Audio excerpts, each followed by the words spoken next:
Welcome to Car Shopping Questions and Answers. If you're car shopping right now, or you will be in the next 6 months, I want you to type me in the comments. If you are car shopping right now, or you will be in the next 6 months, type me in the comments. I'm here to talk to the people who are locked in, who care about their money for the next 30, 45 minutes about buying and leasing cars below market value. There's only three prices you can pay with any car. Market value, that's the price everyone pays. Negotiators pay market value. Above market value is people who just don't know how to negotiate at all, have no strategy. They're going to pay above market value. And then below market value. Below market value is reserved for the people with strategies, not negotiators. The reason we get below market deals is because we employ online strategies that are very easy to use, where we put dealers and banks against each other while we sit and relax at home. So start typing your questions. I do these live streams a couple days throughout the week to make sure you have all the answers you need to be able to buy, lease, and sell cars for the maximum money. And that's all we do here. So everything we'll be talking about is out of my new book. It's called It's called Cars from Home: 7 Steps to Saving Time, Money, and Avoiding Dealerships. It's 5-star rated, and you can get your copy for the next 30 minutes as part of my welcome offer for 75% off. It's normally $97, but if you get to my TikTok bio or my Instagram bio before 30 minutes is up, you got yours for $24. It'll be in your inbox in 2 or 3 minutes. I also have a comment on YouTube or in the Facebook comments for you to activate your 75% off. That's everything we'll be talking about today. Let's go with the first question, Dolan. Let's get the show on the road, and let's get to some unlearning and relearning. Philly Speed, the last car I bought, the dealership wanted me to use their financing instead of my pre-approval. So we always let the dealership see if they can beat the financing we have, but we also come in prepared. And now you got to be careful now, because banks are now scamming. Banks are locking people in with hard credit pull pre-approvals. So they know that the people are hip to pre-approvals. And so I want you to pay very close attention to any company, dealership included, that tries to lock you in, because that's the exact opposite of what we do. We do not let banks and dealerships lock us in, because that prevents us from shopping their competition. And the way that you save the big money, not the hundreds, if you want to save the thousands, the 3,000s, the 5,000s, the 10,000s, and more, is you're putting dealers and banks against each other. That is the name of the game, and that allows you to save more money than you've ever saved without being you could be the world's worst negotiator. You could be a horrible negotiator, and putting dealers and banks against each other is going to be how you save more money than the best negotiator in the world. So we don't do pre-approvals unless they're soft credit pull. If they're soft credit pull, we'll use the pre-approval to budget, because the only purpose of a pre-approval is to budget. Who's a homeowner? Type me if you're a homeowner. You know you got a pre-approval, or you got pre-approved for your mortgage to budget. They told you, based on your credit, based on your income, you could afford this much house, 300,000, 400,000, 600,000.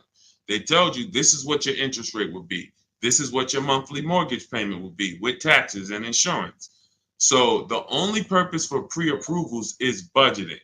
So now, when you don't, the reason why I hate bad pre-approvals, in my book I call them restricted pre-approvals, is because, one, they're going to activate the rate shopping window. Thanks, Dawn.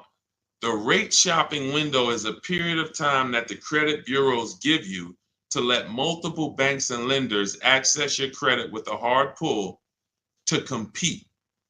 So within a 14-day period, you can have 20 banks access your credit, give you their best rate, so that you know you got the best rate because you created competition.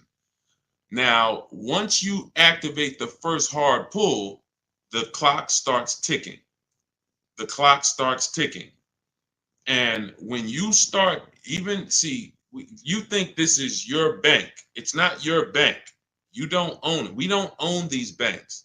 These are for-profit companies. Just like somebody said to me the other day at the gym, hey, I went to my car dealer and they told me this. I said, you own a car dealership? He said, oh, no, I meant the dealership that sold me the car. Okay, use those words wisely because it's not your dealership and it's not your bank. These people would not even want to know you if you weren't giving them money. So now that you actually know the truth and you're aware of what that is, let's start putting these people against each other so you can find out that these people aren't truly your friend. So the way we do it, I have a strategy I call the bank bidding war. This is what the credit bureaus allow. Again, you can Google Experian rate shopping, and you'll see an entire blog post that Experian put together saying how they allow you to rate shop with the hard pull, and at the end of the window, as long as you have multiple lenders within that period of time, not multiple dealers, not dealers running your credit, lenders, independent lenders, banks, credit unions, you're fine. At the end of the window, it's going to weigh on your credit like one hard inquiry. So if one hard inquiry would have lowered your credit score 10 points, 20 hard inquiries are going to lower your credit score the same 10 points because they see you're shopping for your rate. You don't get penalized for being diligent. You get rewarded because they know if you're shopping for your rate, you care about the $2,000 and $3,000 and $5,000 in your loan that you could save by getting the best interest rate. So we do this after we find our car, Philly Speed, because once we find our car, first of all, let me say this one thing. We separate who we buy our car from who we get our loan from. These two different people, because whoever wins the bid gets our loan. Whoever wins the bid gets to sell us a car. It's not the same person. It's not the same companies. What's up, Sheila? Good to see you, Sheila. So this is so once we find the dealer who's going to sell us the car, they win the bid, used car, new car. We now lock that car up with a deposit. Now we come home, we do all our rate shopping online, banks, credit unions, online lenders. I have resources in my book where you have online credit unions. Let all these people compete. Then we call the dealer and we see if they can beat it. This is how we guarantee that we're not paying 7.2% interest when we could have been paying 5.9% interest. We're not paying 6.9 when we could have been paying 5.19. That's big money.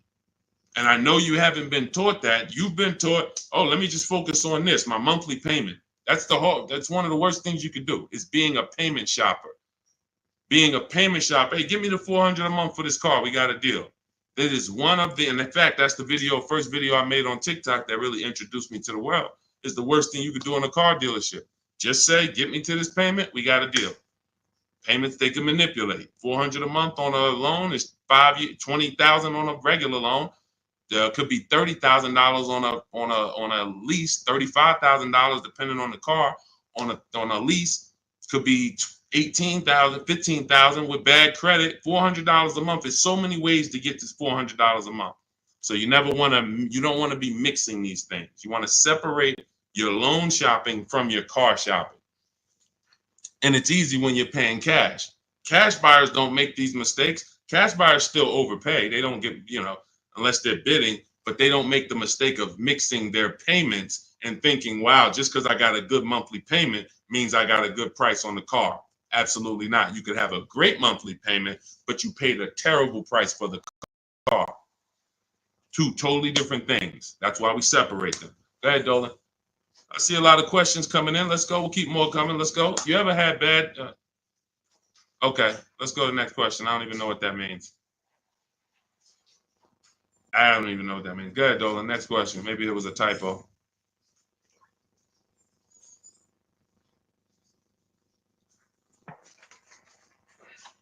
Can you please let us know if there's any limits for gap insurance if I'm upside down? It depends on on the coverage.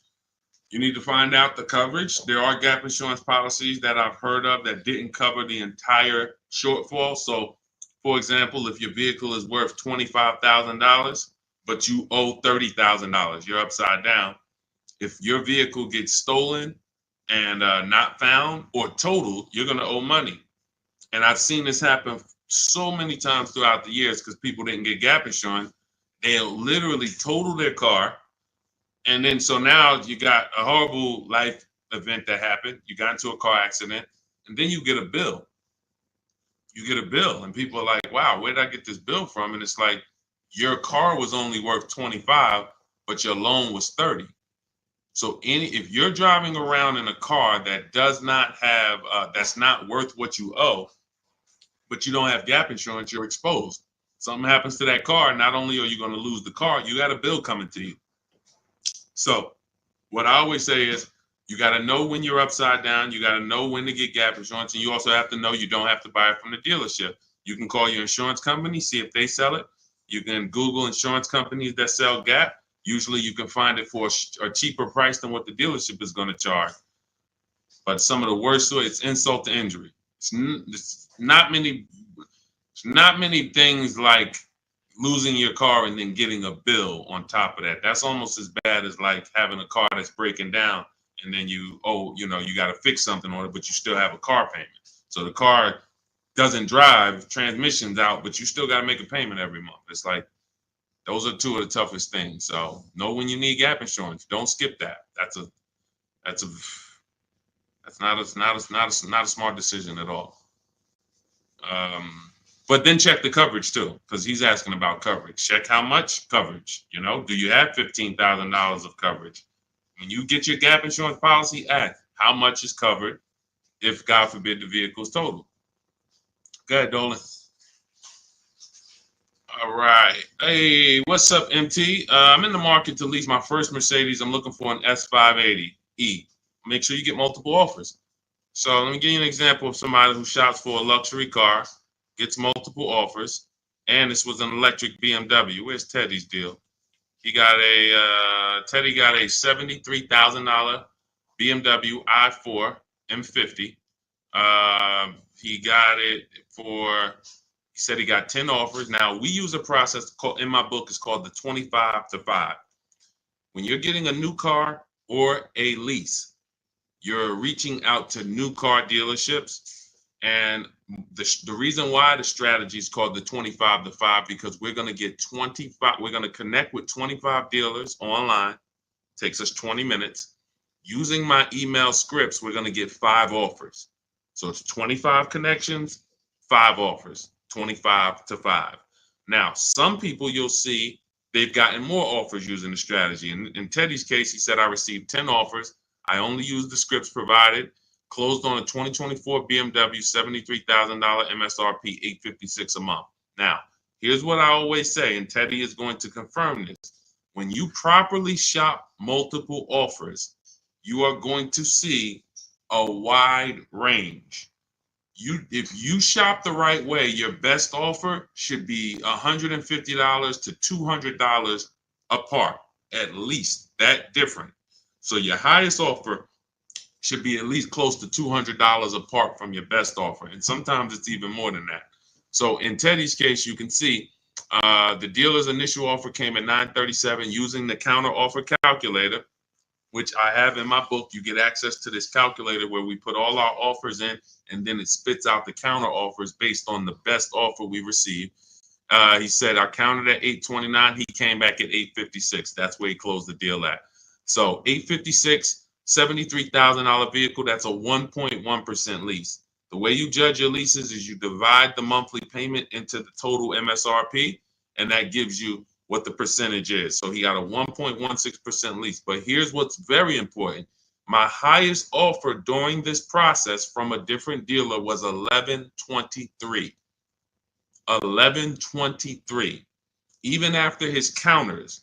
So when I tell you that 80% of dealers are overpriced, had he been inside that dealership that was $1123 trying to negotiate, it would not have mattered how great of a negotiator he was. The $1123 dealer is not coming down to $856 because the $1123 dealer is an 80% dealer.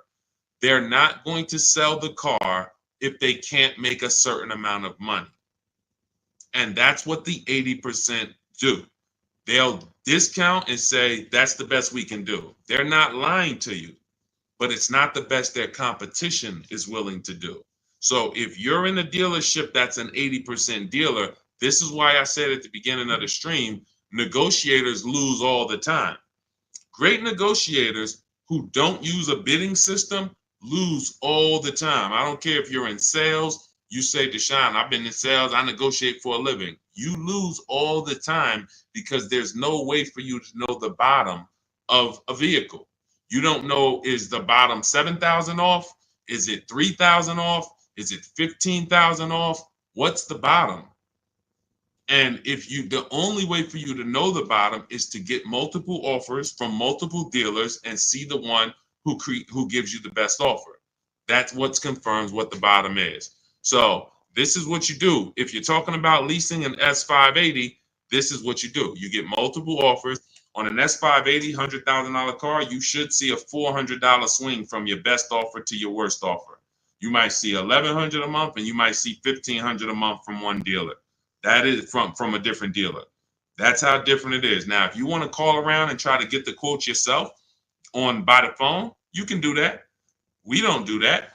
We use email because I believe that most people don't like talking to car dealerships.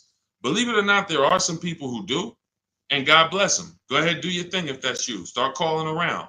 But if you're like, you just want to be able to copy and paste and use emails, that is all in my digital book, Cars from Home, 7 Steps to Saving Time, Money, and Avoiding Dealerships. It's already 5-star rated. Thank you to everybody who's taken the time to write a review about the book. This is one that we got the other day.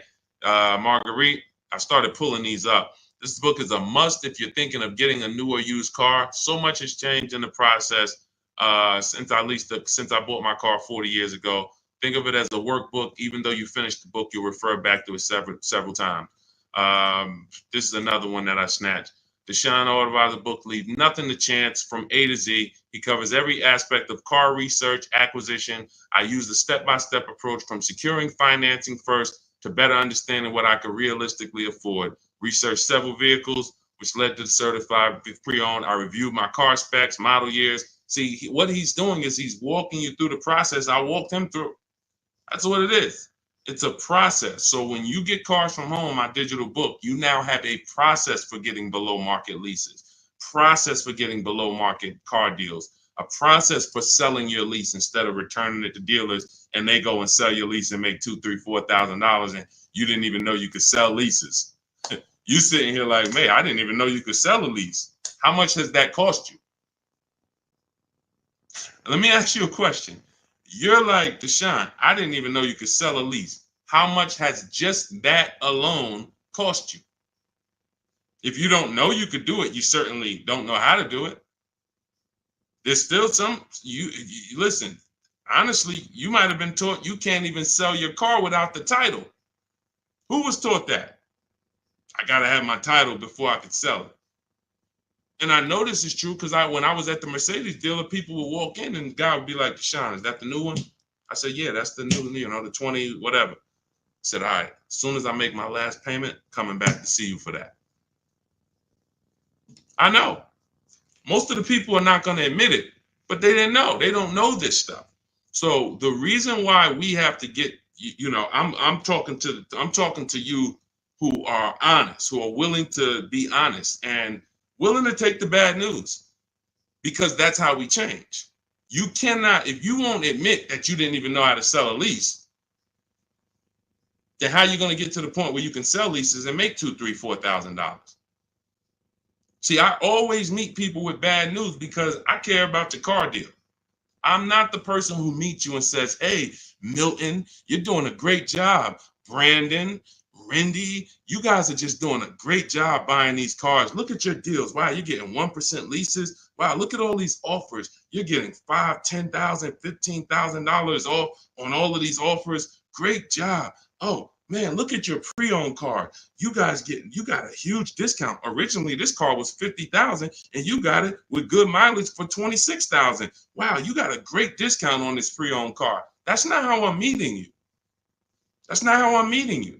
I'm meeting you. You don't even know that you should be getting the new price of a used car. You're looking at a used car. Duh, I'm looking at a 3-year-old car. Deshone, how do I know if this is a good deal? Well, we need the brand new price. What was that car brand new? Was it 50? Hey, when I was looking at my Infinity truck, I was buying an Infinity truck 2 years ago. I was looking at 4 white ones. 4 white ones. They were between $30,000 and $32,000. Now, most people would have just said, oh, well, let me pick the best one. Close my eyes, did a roulette, and they would have got in trouble. Why?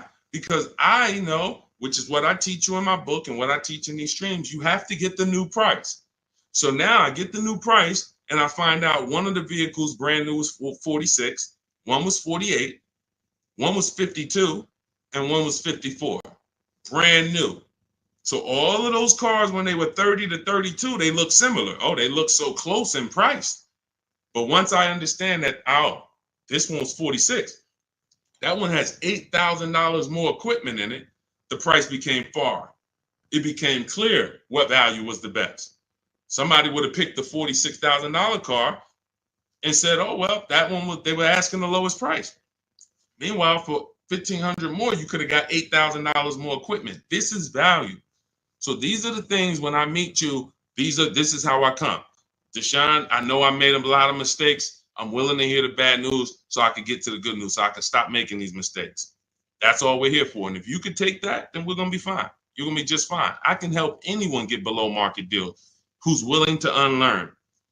That's it. If you're willing to unlearn, you're good all day. Okay, so that's what you do, MT. Get bids, multiple bids. You need to get at least 5 bids for that Mercedes before you make a decision. Once you get the 5 bids, you'll have a clear winner. That's who you do business with. Go ahead, Dolan. And matter of fact, let me show this Mercedes discount too. Just so you know, MT, we just had somebody who got a Mercedes. And just so you know how much money is in there, you got to zoom in on this. But this was a $79,000 Mercedes electric one, just like the one you're talking about getting, except this is an EQE. And Milligan got $27,000 off. That's 20. Let me put that back on the screen. If you're on Instagram, if you're on YouTube, you can see this. $27,000 off. So I don't want you going in there thinking that, hey, if I could get $5,000 off, that sounds like a deal to me. Well, unless you get multiple offers, or you could leave a lot of money on the table, you'll end up overpaying by like $15,000, $20,000 and never know it. Go ahead, Dolan, shoot that next one up. All right, welcome to the new people who just jumped on. This is Car Shopping Questions and Answers. We're doing rapid fire Q&A. Any car question, throw it up, type it up. Dolan will pull it into the screen. And shout out to the people who have liked the broadcast. Hit that like button. It means a lot. You make sure you run once you do that, you let the algorithm know we're talking big money over here. All right, ID core rules. What's the most discount seeing on a RAV4 premium? You're feeling for the bottom. That's a losing strategy. So when I look at a vehicle like Tiffany's vehicle, Tiffany, look, she gets a Mazda 2024 CX-90. Her best offer from all of her bids was $6,530 off. At the time last year, Eddie got a Toyota 2023 hybrid Camry. Those were hot. His best offer at the time was $2,086 under MSRP. That was a time when people were still charging over MSRP for some of these hybrids and some of these Camrys. So you don't know what your offer is going to be. I wish I could tell you that, hey, a Jeep Grand Cherokee, if you get $7,000 off, that's the bottom. A BMW X5, if you get $6,000 off, that's the bottom. No one knows. And frankly, there's never going to be a way to know. The only way that you possibly could know is if you're in our network and you see people who make a deal. I'll give you an example. If I see Ansley picks up his QX, his Infinity QX 60. I see Ansley, let's see. He picks up his Infinity QX 60, $58,000 vehicle. He gets it for $554, no money down. He leased it. $554, no money down on his lease. That's a under 1% lease, if you're not aware of how leases are judged. savvy people all know about the 1% rule. So if your lease payment is 1% or less than the MSRP, you stole a vehicle. So this is a 1% lease, no money down. That's the only way we can judge a 1% lease, not with money down.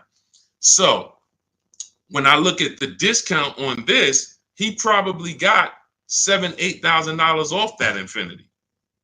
He might have got you can't get that type of payment without getting huge amounts off and huge rebates. But he did not know that he was going to get that type of payment on his Infiniti. He did not know that he was going to get that type of payment. He went in, he shopped the market using our strategies. And just so you know, once you know how to do this, it only takes you 90 minutes to shop the market. When you see these people, look at Ansley's last sentence. Started the process Saturday, accepted a deal Monday. This doesn't take you, I'm not ever going to spend more than 2 hours car shopping to get a deal. Never. 90 minutes tops, I'm going to get a below market deal on anything. So when you look at the process of using a computer, this is what they're made for. See, the problem is you're just not using computers. You're not using the internet. You use the internet for Amazon, don't you? Don't you use the internet to shop competitively from Amazon, to go on websites when you need to buy something big? You're going to the internet. But when you need to buy something like a car, you're going to the dealership, not the internet. When every dealership in America has a website that you could be reaching out to them and making them compete. But no one knows what the below market deal is going to be, Cora. It's just ID corals. There's no way to know. We have people who, you saw Milligan, her below market deal was $27,000. It depends on the vehicle. That was an electric Mercedes. Sean's below market deal on a F-150 Lightning that he got was $20,000 off. Where's his deal? Look, Kimberly, she got a Maserati. That particular Maserati, the below market deal was $20,000 off. But as I said, Sean, $20,000 off. But Tiffany was $6,500 off. So when you see on the Mazda, so it's different for every vehicle. You have to understand that. And there's no way for you guys to know that. Unless you're in our group and then you see somebody get a car that you want and you're like, wow, if he just got 20 and he did that work, then I know the below market deal is 20. Let me go get it. But you still got to send your offers out. But there's no way to know. And when you try to guess, you get in trouble. That's what negotiators do. That's what negotiators do. They'd be like, all right, I feel like I got 7,000 off this. I think I did good. What if you could have got 12? What if you could have got 17? You're not doing good. All right, go ahead, Dolan. Absolutely applies to used cars. Our system in my book, somebody said, does this apply to used cars? Our system in my book is below market used cars, below market leases, and below market new car purchases. We also have the bank bidding war where we make banks and credit unions bid for our business instead of going and begging one bank to give us a loan. So we also sell leases and sell. So we run pretty much an organized bidding system for car buying and leasing. That's what we do. In a nutshell, what separates Cars from Home from any other channel? What separates my teachings from anyone else? We have an organized system for making people bid for our business. We send them through a round robin. That's how we have grandmothers who save more money than the best negotiator. It's just that simple. Rosal Lee. Rosal Lee's deal is insane. Look at Rosal Lee. And I wish some of you, I know some of you have these cars. That's the reason I show all of these different cars, because you might have these cars and you didn't get these prices. So that should be a wake-up call when I show all these cars, Jeep Grand Cherokees, QX50s, Mazda CX90s. Some of you have these vehicles. And you can look at your deal, look at your paperwork, look at your selling price. Look, do you see any rebates included? Look at your price and be like, you'll see, man, I didn't get these prices. She got a 2024 Infiniti QX60, $59,000 vehicle. Look, her payment is $592 a month. It's a $59,000 vehicle. Some of you lease this vehicle, you put down $5,000 and your payment's $500 a month. She put down nothing. So this is below market. I told you at the beginning of the stream, it's 3 prices that you can pay for any car. 3 prices. Market value, that's what negotiators pay. Above market value, that's for people with no strategy pay. Can't negotiate, no strategy. Just please, just get it over with. Tell me what it costs. They're paying above market value. And then below market value.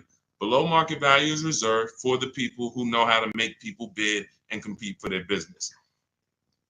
Okay. All right, go ahead. Every time you get a hard pull on your credit, it brings down your credit score. That's why you want to mix them with, you want to have, all right. So first of all, you want to understand that this is called the bank bidding war. And this is an organized process that we created based on what the credit bureaus allow. The credit bureaus allow you to have multiple banks and lenders access your credit within a certain period of time, and it will show as one hard inquiry on your score. You'll see the inquiries, but the score, where one inquiry might drop your score 10 points, you could have 20 inquiries, but it's still going to be the same 10 points.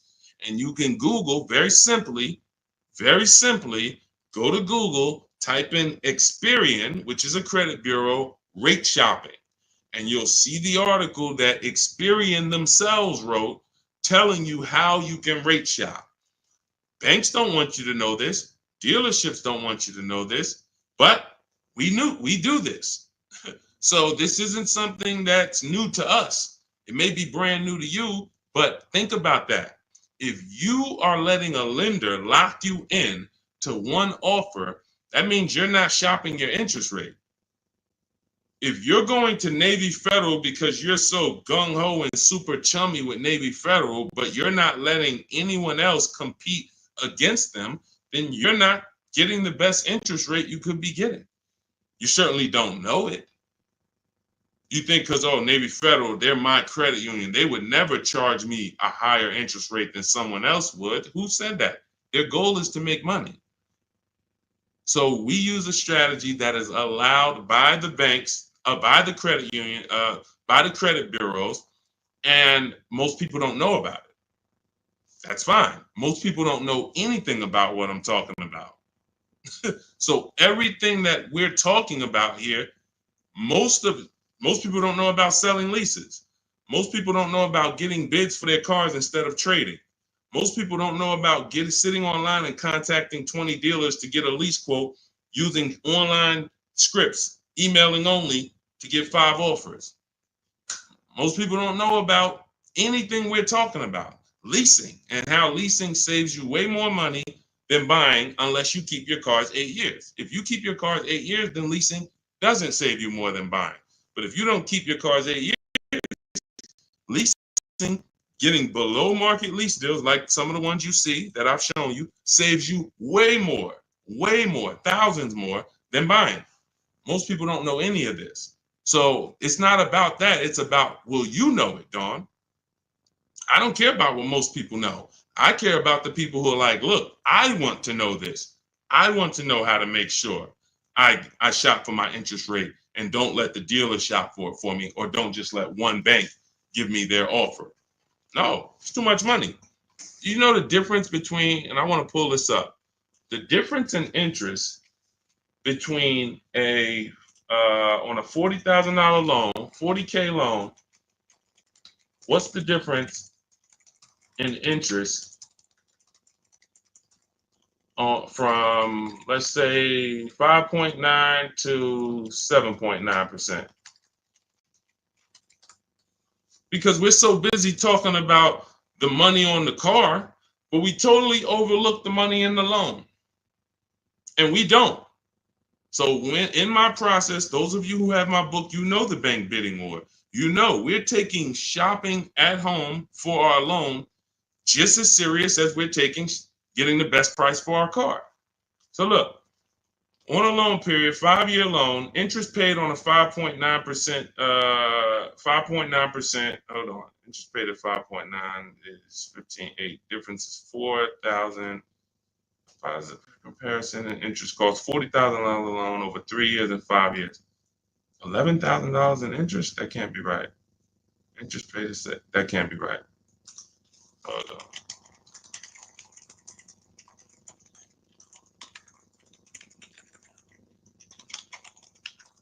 $7.9%.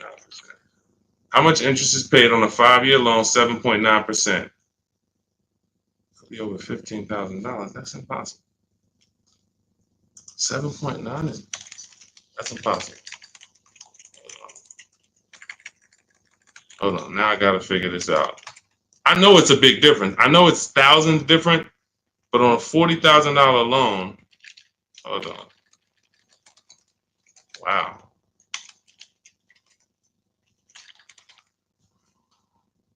All right. So if I put in a $40,000 loan, 60 months, 7.9% interest, 0 down payment. Forget about sales tax. Let's see, calculate. All right. Principal, interest. Why is it not giving me? Here we go. Total loan interest is $8,500. Okay, that sounds more right. Okay, so on a $40,000 loan at 7.9, interest is $8,500. Now at 5.9, interest is $6,200. $6,200 versus $8,500. That is $2,300. $2,300 from 7.9 to 5.9. So when Navy Federal gives you a 7.9% rate and you're just like, oh, well, I guess I'll just take it. That's my credit union. And you're not shopping them. You're giving them money without even trying. And everything we do is quick, simple from home. But you need to understand how much money you have given to these banks and dealerships by just not making them compete. You're not just magically getting big money off and saving all this money. That's just not, it's too much money in car deals. Go ahead, Dolan.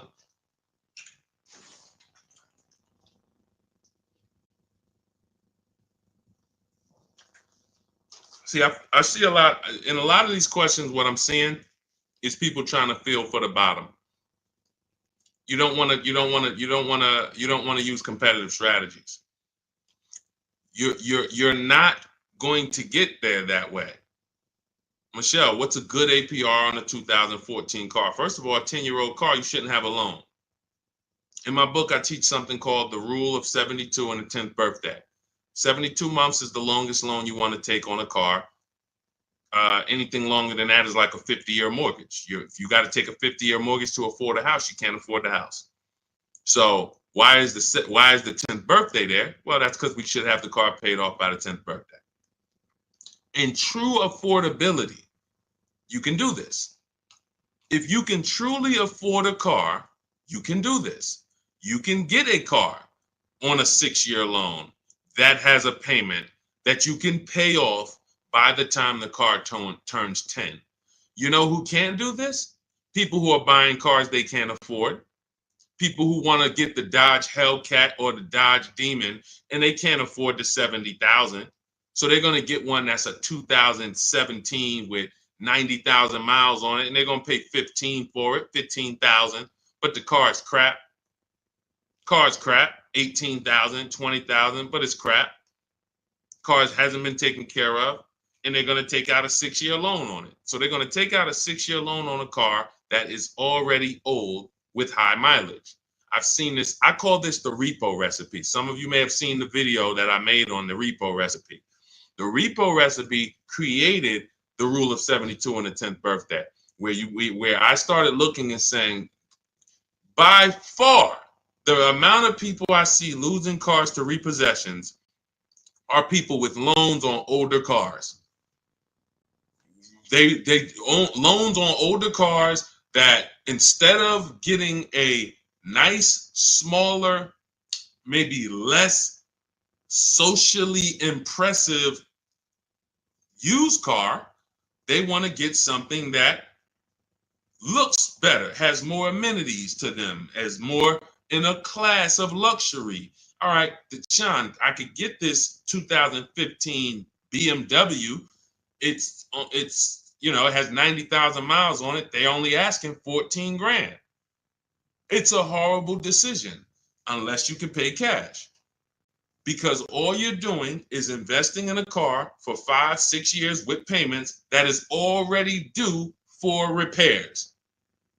At 10 years old, the car you're asking about, Michelle, is already due for repairs. This is the age of the car. This is the age of the life cycle of the car where repairs should be normal.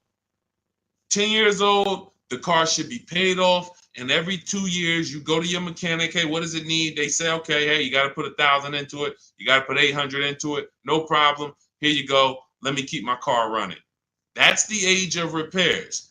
But when you're starting a fresh loan on a car that is in the age of repairs, this is what I call the setup for the repo recipe, because you're going to now get this payment, $400 a month, $300 a month, $500 a month, whatever it is, and you now have a surprise. Hey, car's breaking down. Hey, what's this light flashing on my dashboard? Hey, what's this going on? What's this sound I'm hearing in the back? That's because you bought a car that is in the age of repair and you just bought it like it wasn't. See, if you drop cash on it, 15 grand, I don't got no problem with that. Because now you're going to say, all right, Deshaun, I bought an older car, paid it off, but I'm going to put some money to the side just in case things go wrong. Perfect. But when you're making your car payment and you're paying your insurance and you're putting gas in the car and you have to do an oil change, and then something breaks and it costs you $2,000, you're gonna see the repo recipe, because you're gonna be like, wow. And God forbid something major happens, like the transmission goes, or a head gasket goes, or the engine goes. Oh, forget it.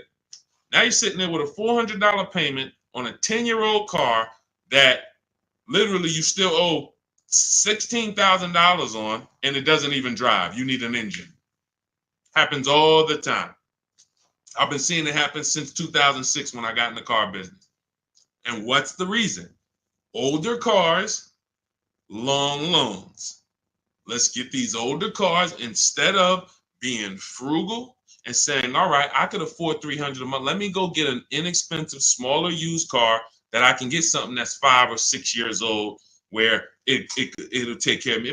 It's not going to have all the bells and whistles because I don't have the budget for that, but it is going to be dependable.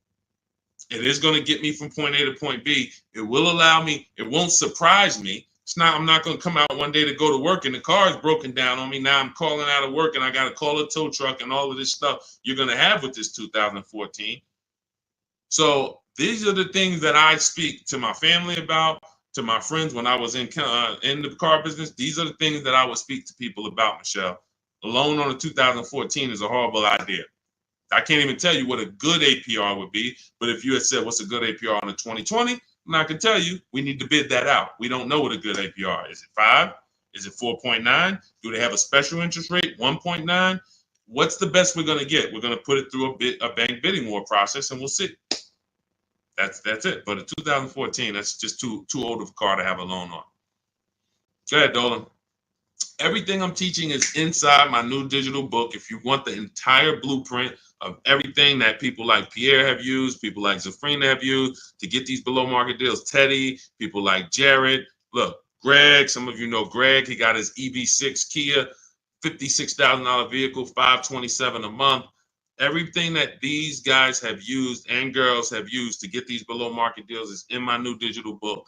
And you can have it for 75% off. That's my welcome offer, but it's only for 30 minutes. After 30 minutes, it goes back up to $97. So if you want yours for $24, head to my TikTok bio now or my Instagram bio, click the website link there, and then click the button that says 75% off new book.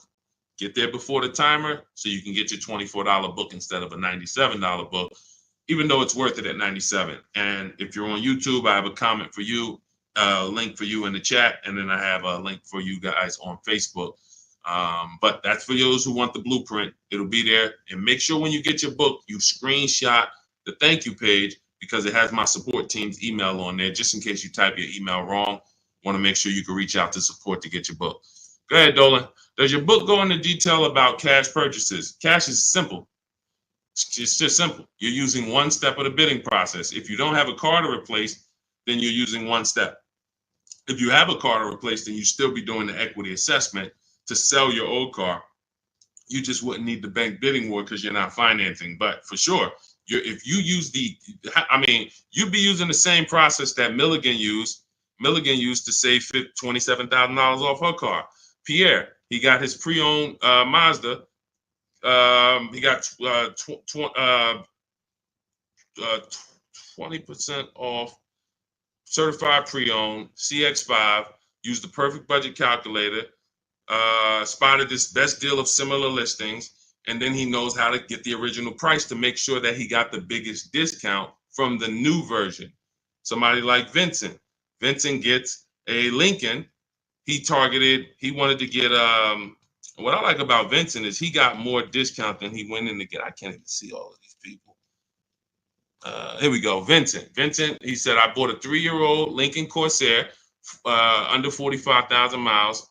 He targeted to get 30 to 35% off original MSRP using the multiple marketplace strategy in my book. He got a 43% off MSRP, original MSRP. See, that original MSRP, that's different language.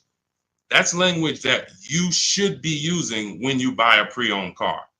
There's no pre-owned car that you should be buying from this day forward, and the original MSRP is not in your language. It just makes no sense. How do you know what the price is if the price you're paying is good or not? What are you basing it off of? Market value? What the other ones are listed at all? That doesn't matter. What matters is how much was that car originally? 60,000? Okay, now they're offering it for 30. It's 50% off. How much was this car originally? 52? Now they're offering it for 30. Okay, what's the better discount? That's what matters with a used car when it comes to getting the best price. Now, that has nothing to do with getting a quality car. We have different steps we take to get a quality car. You got to get it. You have to check the Carfax. You have to look at the title. We don't want salvage title. We don't want frame damage. We don't want rebuilt titles. We don't want rentals. So you're checking the title. We're looking at accident history. We're looking at service records. We're checking to make sure that there's no bad data on that vehicle. It doesn't have electric problems, doesn't have software problems. We do all of this in literally 15 minutes. That's our steps for making sure we don't get a bad used car. But when it comes to pricing, you must know the original MSRP, or you can't. Nothing else matters when it comes to used car pricing. So that's all in my new book. Grab your copy. You'll have the entire blueprint for how we do this. Go ahead, Dolan.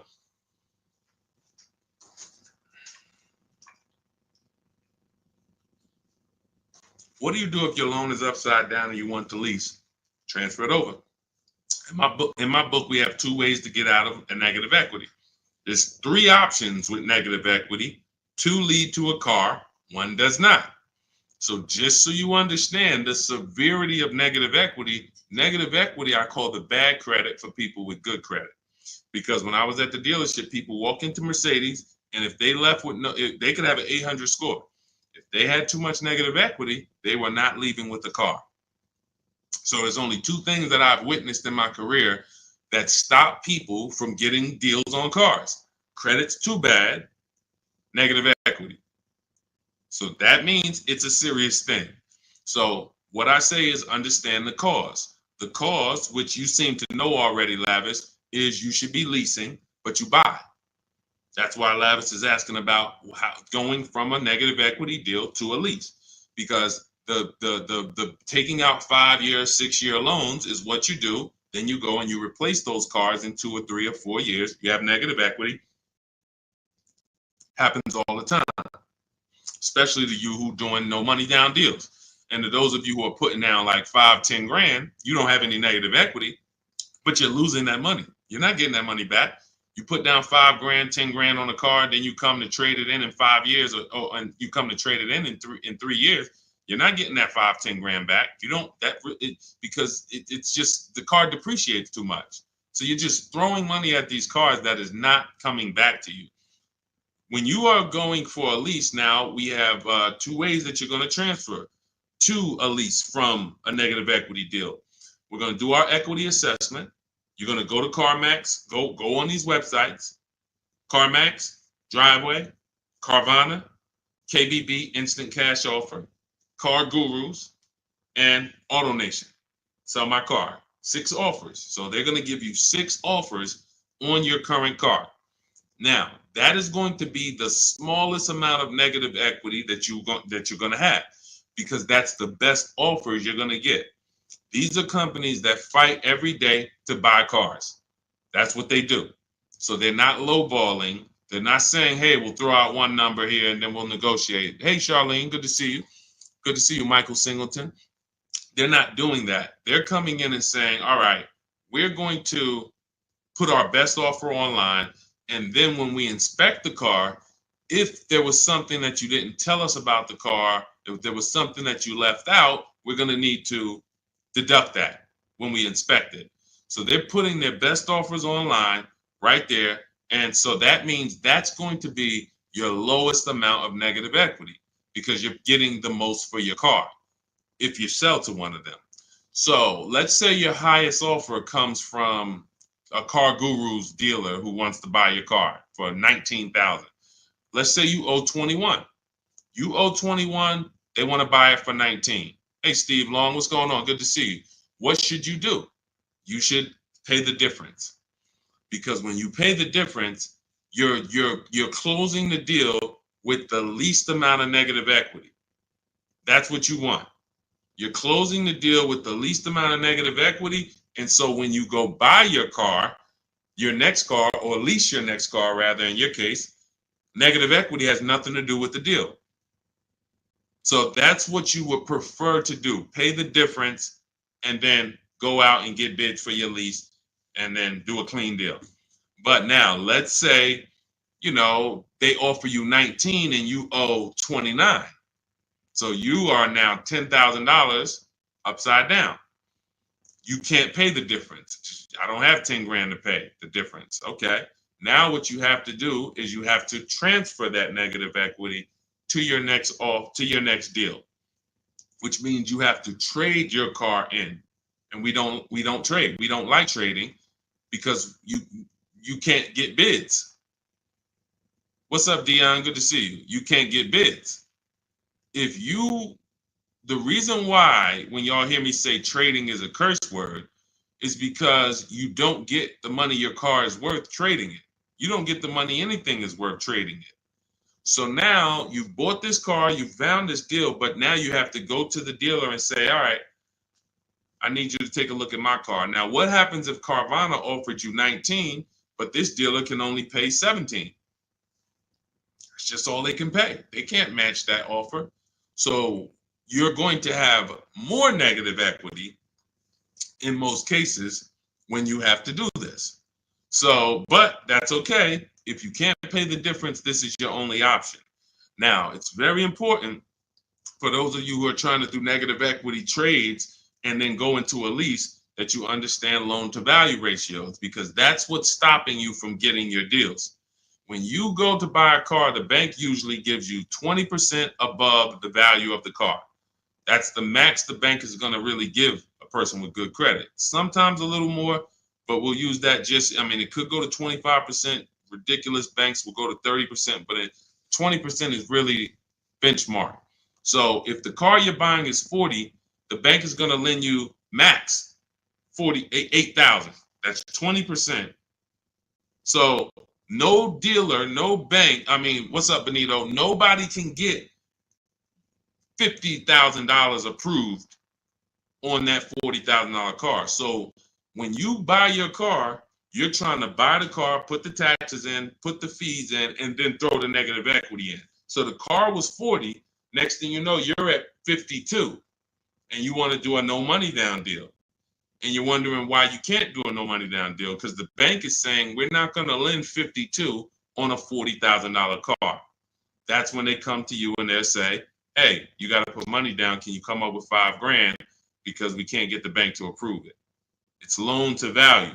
Now, also, what you need to keep in mind is when you can get big discounts off the vehicles, you can actually bring over more negative equity. When you look at Sean saved 20 grand off his vehicle. If he had to throw 7 grand negative equity on there, he could do it. If you had to throw it, honestly, he got a $20,000 discount.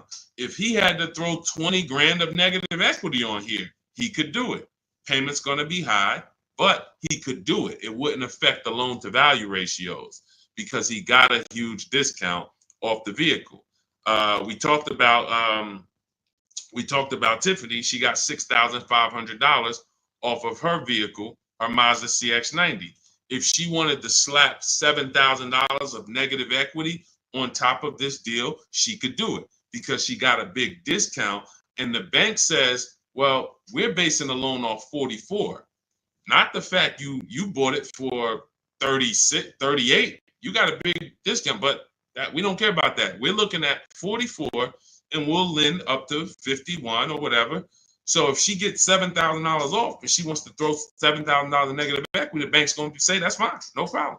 So it has a lot. It has a lot to do with how much negative equity you have, and also what is the vehicle you're getting and how much discount did you get off that vehicle. That's what matters. So make sure you understand what's causing negative equity, which is for you. So because, like I said, Lavish seems to understand she's going into a lease, but the cause for negative equity is buying cars when you should be leasing. Very simple. Yeah, Bella, that's a $7,500 rebate, and that's not the only thing you should be thinking about. Like you want to look at what discount can you get in addition to the $7,500 rebate. That's how we have people that are saving, $15,000, $10,000, $20,000. They're getting the rebates for the electric vehicles, but they're also getting huge discounts from the dealers that are winning the bid. Go ahead, Dolan, shoot the next one out.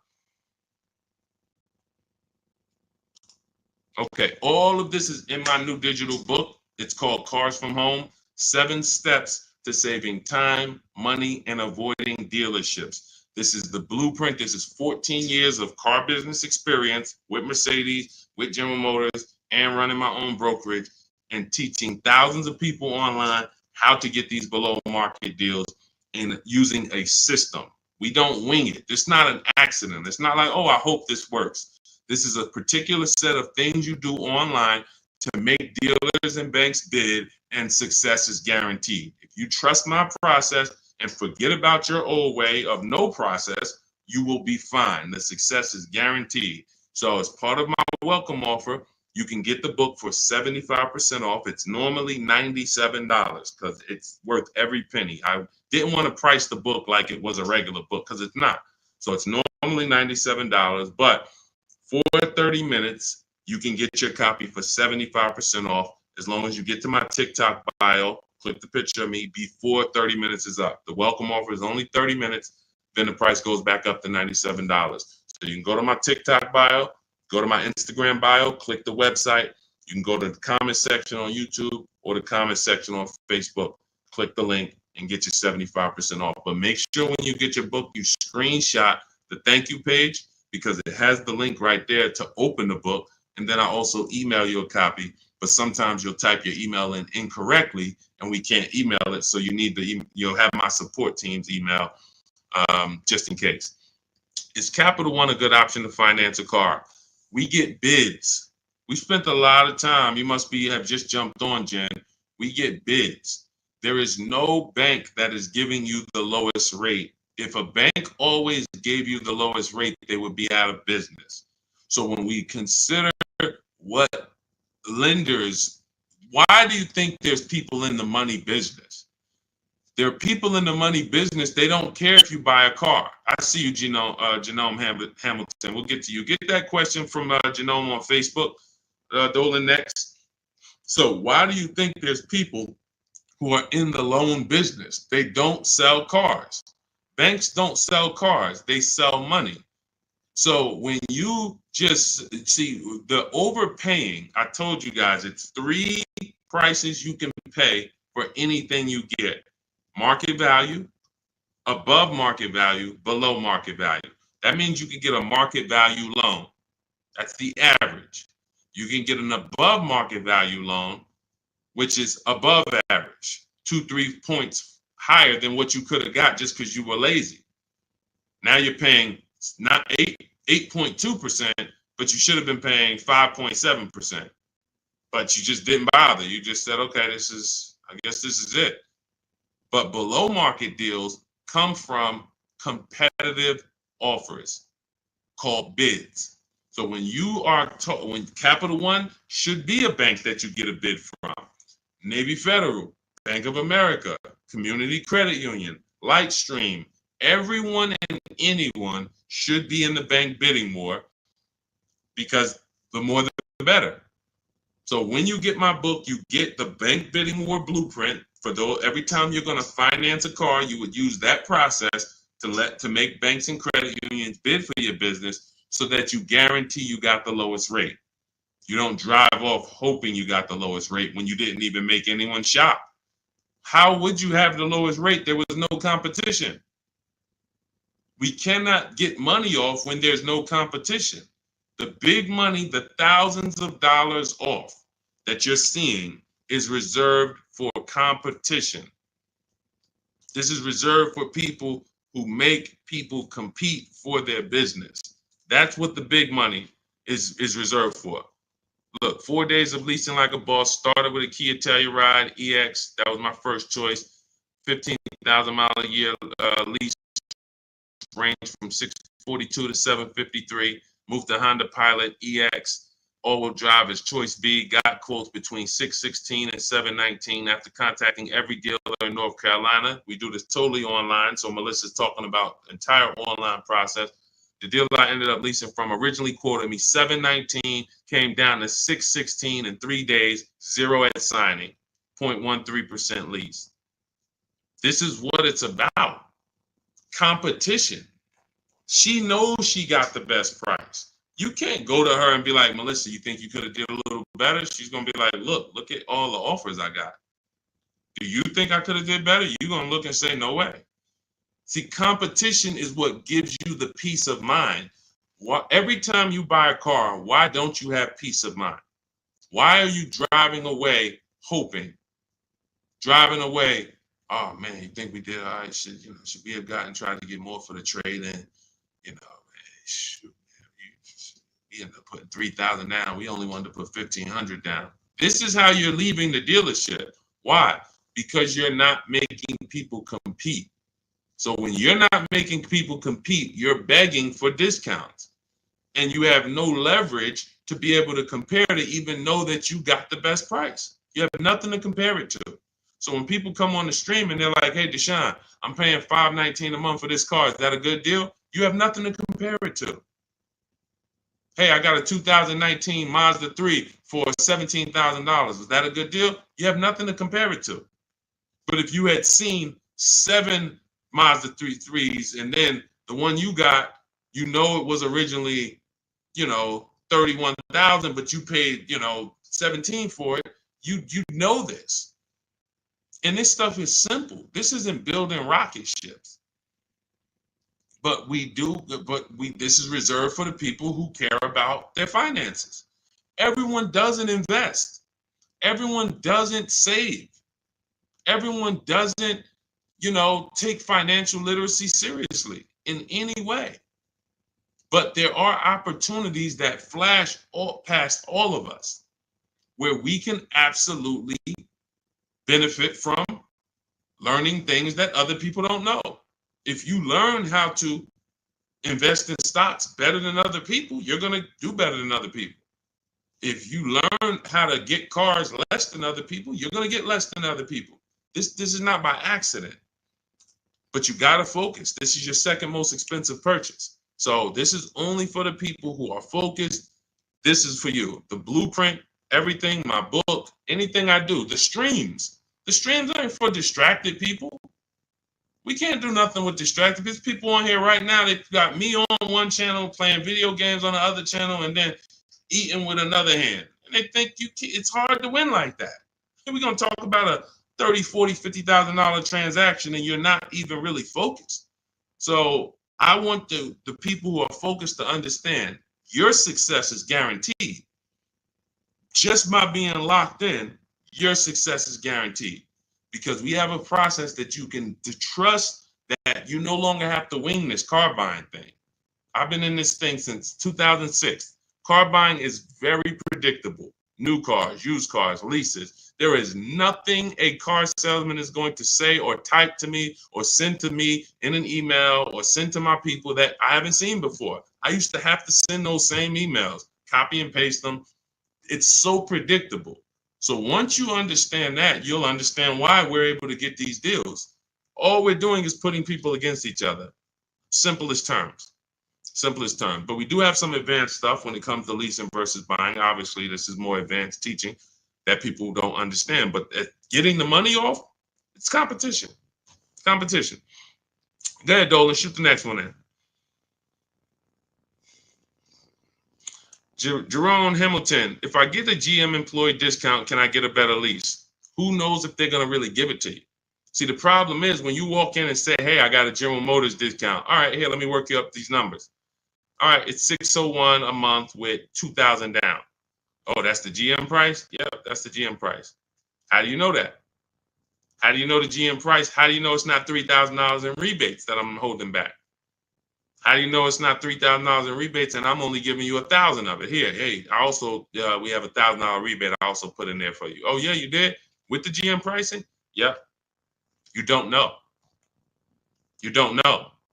So no matter whether we get X plan, GM deal, Mercedes fleet, does not matter, multiple offers. Because when you get multiple offers, what you're going to see is that some people are not going to give you the GM discount. And some people are not going to give you the rebates. They're just not going to do it. It's in their DNA. An 80% dealer is going to try to make everything they can make. I'm not giving this guy the $2,000 rebate. Wow, come on, I'll sell his car to somebody else. So now you're going to deal with an 80% dealer and hope you can get a deal. No. Once you see the 20% that says, here's your GM discount, and here's a $3,000 rebate, and here's the price. And then you compare it to the others, you're going to see, oh, those guys were trying to get over on me. Of course, that's what they do. That's what they do. 100%. Go ahead, Dolan. We always get bids. Doesn't matter. You can't trust anybody to give you a price and give you all the rebates and give you the hidden money like they're your friend. That's just not going to happen. If they rather make the $5,000 themselves, why am I volunteering money that you're not even asking for? You came in and you asked for a GM discount. I'm giving that to you, maybe. But you didn't ask me about these rebates. You didn't ask me about, I don't need to volunteer this. This is how they look at it. So many times you get in there, you go, oh, give me the invoice price. Can you give me the invoice price? We got a deal. Man, if half these people that I've shown you on this stream had accepted invoice price, they'd be looking at these prices that they paid and saying, why the heck did I pay that price? Invoice price means nothing. What if you got a $7,000 rebate, $15,000 rebate on some of these vehicles? What if you got a $4,000 rebate? Invoice price has nothing to do with rebates. So now, all right, I'll take off $2,500 to get you the invoice, but what about, that's it? You happy with that? Yeah, that's all I want. My father told me get the invoice price and I got a good deal. All right, your father was sadly misinformed. Unfortunately, thank you. I'm gonna take a vacation on this commission that we just made $7,000 on you. My cut is probably $1,200. I got a nice pay. Thank you. Thanks to your dad too. It's a good guy. Good guy. Keep following his advice. This is how it goes. Unfortunately, these people are not your friends. And as a former car salesman, I keep it straight. I keep it straight because unfortunately, most people on here, you just I'm going to my car dealer. These people are not your friends. You invite Charlie over to barbecues. Charlie is my friend. He's been selling me cars for 20 years. Sold my dad cars. Once you start making him compete, next time you buy a car, lease a car, say, hey, Charlie, look, I'm going to get a number from you, but I'm also going to get numbers from a couple other dealers. Hey, what you mean? Watch Charlie get mad. Watch Charlie get mad. What you mean? What, you don't trust me? I've been doing business with you for 20, 30 years. Yeah, but I want you to actually, I just want to, this guy Deshone told me I need to shop around, always make sure, because it's a lot of money I could be leaving on the table. Oh, man, come on, man. See, that's a person that never wanted to compete. He would rather come to your barbecues, be friends with you so that you don't make him compete. Because the minute you start making dealers compete, you're going to see how much money you've been losing. That's the only way. It's the only way. You start making these dealers compete, you're going to see, dang, I've been overpaying.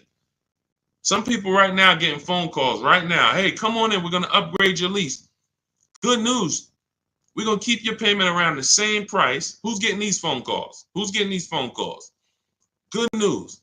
I can get you out of your lease right now and get you into a new lease about the same payment. Who's getting those phone calls? Who's getting those phone calls? I ain't been on since 5 a.m. KD. Chill out, bro. Chill out. Who's getting those phone calls? Right? Hey, come on in. I could get good news. I could get you in the brand new 2025. You don't even have to you don't even have to put no money down. Come on in, right? All of that, right? Everybody's getting those calls. Why? Because 2022 and 2021, they overcharged you and your payment is so high. Even though deals are a whole lot better, they were better back then, but they put you in a high deal back then. Now what they're trying to do is keep you in that high deal, hoping you're used to it. And they want you to think that's normal. They want you to think, hey, Mr. Hayes, yes, you've been paying $750 a month since 2022. Good news. The market is all bad. The market's bad, right? Oh, yeah, I'm hearing that. Thank you. Thank you. I'm glad you're aware. Now, see, you say stuff, you don't even realize you say stuff that helps them make more money. That's why we don't talk in my system. There's no talking. But when you say, a lot of my friends been saying, man, these prices have been high. I don't even know if they ever going to come down. Yes, thank you. You're right. You're so right. We say the same thing in here every day, Mr. Hayes. But the good news is this. I can actually get you in a new vehicle and keep your payment around the same price as your old 2022. Oh, yeah, you can do that? Yeah. Man, well, I really like to come down. Yeah, but listen, things have not, interest rates are high, right? Have you been following interest rates? Yeah, I have been seeing that they're high. And they've been high for a minute. Yeah, so that's all affecting the prices we can offer now. But, normally your price will go up by about $120. Normally you go into the 2025. But, I see you bought a car in the past and I was able to pull some strings, work with my manager, and we can get you on a new one, keep your price around the same. Okay, all right. When can I see it? Come on down. When can it come down? That price should be dropping from $750 to like $520 because the market is entirely different. There's been great deals out here since the daggone pandemic. It's been great deals. During the pandemic, we helped Bonita. Bonita got her, Telluride. She got it for $600 a month during the pandemic. That's why I always show her deals. $600 a month. People are leasing these for $800 a month. $900 a month during the pandemic. This was 2022 when people were leaving out of the dealerships with axes in their heads. Couldn't believe how high they were paying. She believed $600 a month, her dream vehicle. So these deals have been out here. Look, Greg made this deal. Look, we've been making deals, below market deals. Look at Danielle. $44,000 vehicle, $550 a month, no money down. Charles, Palisade, $48,000 vehicle, $597 a month. Hyundai Palisade, top 5 SUVs in the market the last 3 years. So the people who tell you there's no deals, they don't know how to get them. So yes, when you go into, when you don't have strategy, I told y'all, I've said it, I think 3 times, maybe 4 on this stream. There's only 3 prices you can pay. Market value, that's what all the negotiators are going to pay. They think they did well. All they did is pay the average price of a negotiator. Now you got above market value. That's for the people who can't negotiate. You don't like negotiating. You're not good at it. You just close your eyes and hope that it works out for you. You're paying above market value. And then below market value, which is what you see these people pay because they're not negotiators. They make people bid. And when you make people bid, You don't have to be a negotiator. If someone comes in to fix, you want to get your kitchen redone, and they tell you, okay, it's going to be $50,000. Yeah, hey, is that your best price? All right, yeah, all right, because I'm going to have 3 or 4 other people come in and get a number too. Okay, well, I might be able to get you from like 50 down to like 45. Okay, it's all right. I'm going to have another person come. Another person says, I could do it for 41. Another person says, I could do it for 60. Okay, another person, I could do it for 42. Now you're creating competition, and all of them you tell, hey, I'm getting multiple bids, and they're going to give you their best offer. Doesn't mean they're going to win, but when they know you are getting other prices, they're going to give you their best offer. And that's what I tell you. When people say that's our best offer, Mr. Nunn, that's my best offer, Mr. Henderson, they're not lying to you. That's their best offer. They're not going any lower because they want to make a lot of money. Look, man, I'm making $6,000 on this car. If I can't make it, I'll sell it to someone else. I'll sell it to someone else. I don't need to sell. That's how the 80% of dealers think. You expect the incentive to get a lot better the next few months, especially Ram. What are the incentives now?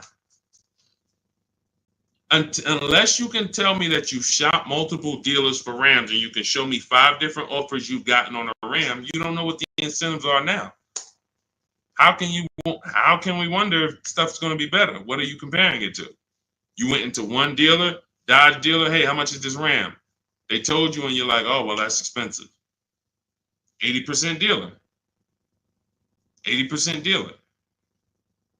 And again, the only way for you to see how much you've been overpaying is to start using these strategies that we teach for multiple offers.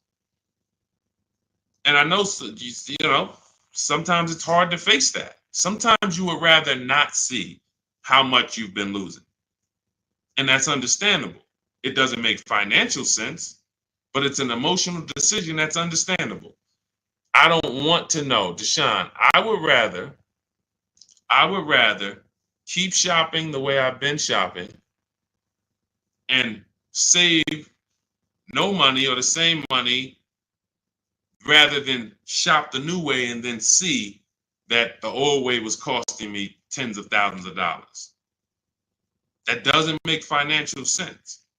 But the people when you ask, are the incentives good? You got to know what the incentives are now. That means we run the market. When I was shopping for my mother a couple years ago, I ran all the offers on a Mazda CX-5 for her in October. I didn't like the deals. I didn't like the lease offers. I contacted them again in November, emailed them all again. Hey, what do we look like in November? Didn't like the deals. Emailed them one more time in December. Or one of the dealers actually reached back out to me and said, hey, I got this car coming in. We did the deal in December. That is keeping track of incentives. That's monitoring programs. If I shop the Ram right now, it'll take me no more than 60 minutes to get literally 5 to 7 offers on Ram. Using my system, the 25 to 5 strategy in my book, I go into the book, I literally use my scripts, and in 60 minutes, 90 minutes, I'll have 5, 7 offers on Rams. That's just how it works. So now I'm able to look and see, all right, what type of discounts are they offering? What are the incentives? What are the programs? Do I like them? Do I not? All right, let me check back let me check back next month. Let me see if there's any new incentives. So that's the way it works. That's the way you move the market. We have to be able to monitor what the deals are. But I see, unfortunately, there's a lot of you who you want to try to fill for the bottom. That's just what you've been trained to do. It's a losing strategy. I would love for you, if I was still at the dealership, I'd love for you to come and try to fill for the bottom. Especially if I work for a manufacturer where we got rebates a lot. Come on in, fill for the bottom. You know $3,000 off is a good discount. When's the last time you got $3,000 off a vehicle? I just think, I think I might be able to get more. Okay, listen, we settle at 5. You don't know I had a $5,000 rebate, so you're just not going to know. So you can sit here and feel for the bottom all you want. It's not going to work. You're still going to leave wondering, hoping it's a losing battle. That's why I'm trying to tell you, stop doing it. Stop doing it. You're asking, okay, what's a good interest rate for this vehicle? You're trying to feel for the bottom instead of sitting at home the way my book teaches you and making people bid and come to you and have all of these people begging for you to do business with them. Oh, how much discount should I be getting off of a Toyota Camry? Feeling for the bottom. Instead of sitting at home, contacting 25 dealers online, using my strategies, using my scripts, and saying, okay, now I got 7 offers on a Toyota. Oh, I see the biggest one is giving me 5,000 off. Okay, that's the market. That's the below market. You cannot feel for the bottom. You can keep doing it. It's just a losing strategy. You're never going to get the discount, the maximum discounts, feeling for the bottom, walking into a dealer. It's just never going to happen. So for those of you who are tired of that, you're like, I don't want to be feeling for the bottom anymore, Deshone. I don't want to be worried about being a good negotiator, Deshone. I want to be able to have a plain, simple system for getting dealers and banks to bid for my business. That's what Cars from Home is, my digital book. 7 steps to saving time, money, and avoiding dealerships. You can get your copy for 75% off. That's my welcome offer. In my TikTok bio, click that picture of me, or click my Instagram picture. Go to my bio, click the website, and then you'll see a button to activate your 75% off your book. Grab it. It'll be in your inbox. You'll have all the strategies necessary for paying these prices, the same prices you've been seeing me share throughout the stream. Or if you're on YouTube, I have a link for you in the comments. If you're on Facebook, I have a link in the comments for you. Grab your book, use it, and shop empowered. The old days are over. The days of going into dealerships, over. Spending more than 30 minutes in a dealership, over. You'll never do that again.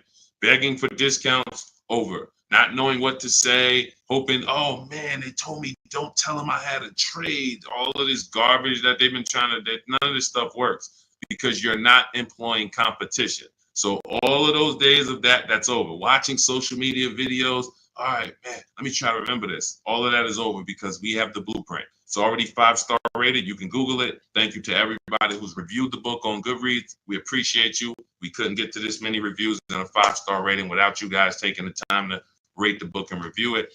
But grab your copy. As long as you get there before the 30 minutes is up, that welcome offer is only good for 30 minutes. After that, the book does go back up to $97, which is still a great price. But $24 is better than $97. So get there before the 30 minutes is up. TikTok bio, Instagram bio, YouTube comments, Facebook comments. Use the book and go win. All right? Unlearn everything you've been taught. That's the key. Leave everything you've been taught at the door. Trust this process. Success is guaranteed. All right? God bless you. I'll see you on the next stream.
Look, so we're explaining how you can take negative equity. If you get a car that you end up getting with a big discount, you can bring the negative equity over. And this Ionic deal, when this person shared it with me that they got a couple days ago, they got a $49,000 vehicle for $325 a month. Using these systems, using what you're going to learn. But here's the thing. Let's say she had $7,000 of negative equity now. She could literally take that $7,000 into this 2-year lease. That her payment's only going to go up $291. There'll be some tax there, so let's just say it'll go up another $310, and we add that to our first $300. So her payment's $610.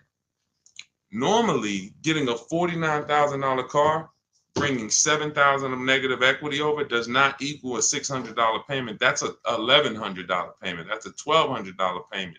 But if you get the right car where you can get tons of money off. And right now, leasing some of these electric cars, as long as you know how to get these $15,000, $20,000 discounts off of them and lease them, this is a brilliant way to get out of negative equity, because once these electric car rebates and these electric car discounts go away, the market's very soft on these cars.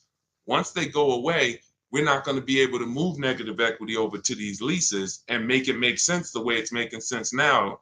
But for now, huge opportunity. That's what I will be doing. Driving an electric car for 2 or 3 years, taking the huge discount that I'll get from shopping around, and then bringing my negative equity over. And then once the lease is done, you have no more negative equity. You do a fresh deal, and you never have negative equity again.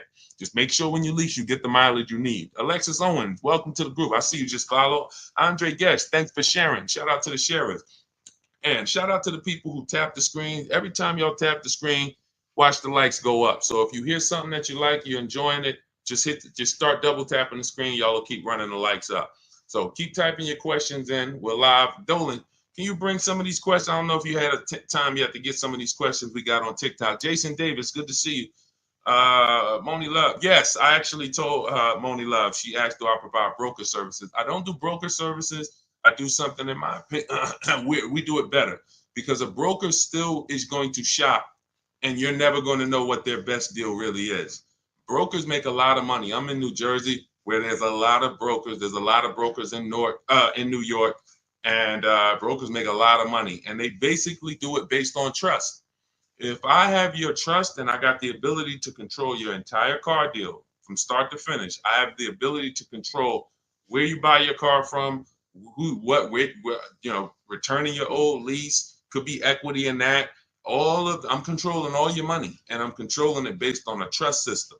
Then I have, and the thing that's better about being a broker, which is why really, you know who becomes brokers? Car salesmen who get tired of small commissions. Because car salesmen, when we're selling cars, we're getting probably on average 20% of the profit. And if the profit is $3,000, if the profit's $10,000 and we bring home $2,000, okay, that's cool. But brokers, all right, if the profit's $10,000, I could bring home $5,000. I'll split it, because the dealerships look at a broker as another dealer. So that's who usually becomes brokers.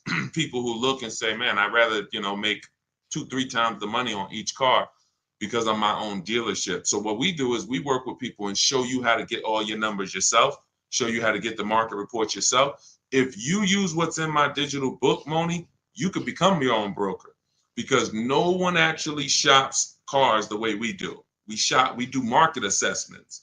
So when we're leasing a car, we reach out to 25 dealers online. We never have to talk to them, and we get 5 offers, at least 5, sometimes 7, sometimes 10.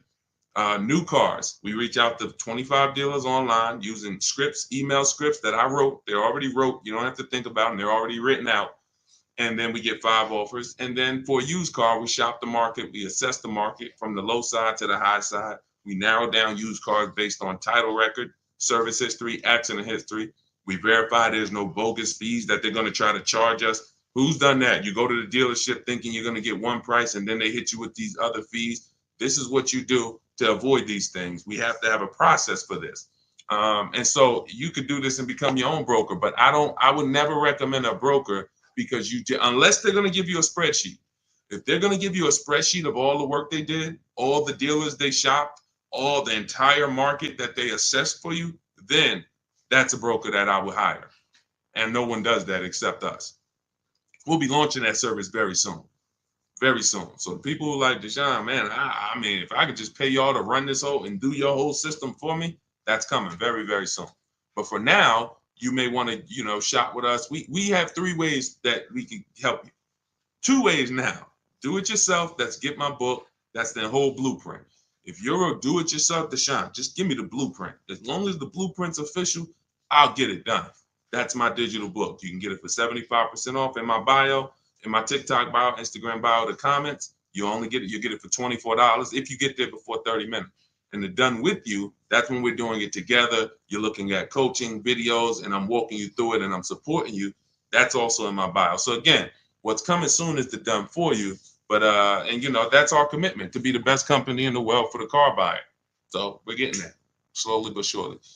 All right, go ahead, Dolan. Let's get to some more questions. Keep typing questions. What's up, Martin? See a lot of people checking in on TikTok. Chris, good to see you. Can you do this with Tesla? Great question. Right now, Tesla is very soft. They have a set price, though. They don't negotiate. So what they do is when you're buying a new Tesla or leasing it, you know you don't need to get bids, because getting bids is to avoid overpaying. Getting bids is to avoid buying a car from one place and another place over here would have sold it for 5,000 less. Tesla operates similar to like the Apple store. You going to get an iPhone in California, it's the same price for the iPhone in Florida, same price in New Jersey. So you don't need to shop around for an iPhone. It's a set price. That's Tesla. But any other car is different. Every other car, it's different prices. 3,000 more here, so that's the difference. But with a Tesla, you still need to divide it. If you're going to lease it, you need to understand whether you should buy or lease it. That's based on how long you're going to keep it. And this is proving the point. The point about depreciation that we've been preaching. I've been preaching depreciation so many years to people who say, well, I don't lease cars, Deshone. They limit you on mileage. That's not true. You can pick your mileage up to 30,000 miles a year for most cars. You know, Deshone, I don't like to lease. I'm going to beat my car. They want you to have the car perfect. That's not true. They give you normal wear and tear. You can bring the car back with dings. You can bring the car back. They expect 3 years of wear. What they charge you for is excess wear, which is similar to negligence, abuse. If you have a baseball-sized dent, that's the stuff. But depreciation, Tesla is proving that people should not have been buying these cars because their cars are depreciating almost worse than any other car on the market. And they sold you based on, we have this brand, Tesla, and people went out and buy these cars. They didn't want to lease, didn't listen to the advice. Now they bought a $50,000 car that lost 20% of its value in a year. These cars that were 40,000, they can get them for 30. This is the dramatic depreciation. Now, had you leased these Teslas, had you leased them, it wouldn't matter to you. You drop it off after 3 years, you pay your low payment. See, leasing protects you against depreciation. Car values drop through the floor, no problem. I'm good. The buyers, that's a horrible situation. I would hate to be in a Tesla that I bought 2 years ago and see the values dropping the way they're dropping. Okay, but yeah, that's what we did. That's the only part of the system that we don't have to shop around for, Brian, which is where we're going to buy the Tesla from. But we still need to understand if a lease makes sense. Divide the monthly payment into the MSRP. If it's 1% or less, you got to steal. If it's between 1% and 1.5%, that's a good deal. The lower, the better. We don't lease vehicles over 1.5. A lot of people got bad lease deals. A lot of people driving around right now in bad lease deals. They put a ton of money down. Their payments are way too high. I'll give you an example. Look. I'll give you an example. Look at Raphael. $45,000 Jeep Grand Cherokee, $549 a month, no money down. $45,000 Jeep Grand Cherokee, no money down, $549 a month. That's great value. India. Look, she got a Hyundai Elantra, limited, with the leather and everything, $365 a month, no money down. That's a below market lease. A lot of people, their problem, they got a couple things going wrong with them with leasing. One, they don't understand depreciation. Two, they're not choosing the correct mileage that they need for the lease. Three, they're overpaying for the leases because they're not getting multiple offers. And so when these people tell you, if that's you and you're like, oh man, I don't like leasing, I see why. You're doing it wrong. Follow our system, your leases will be great. You'll pay less than everyone.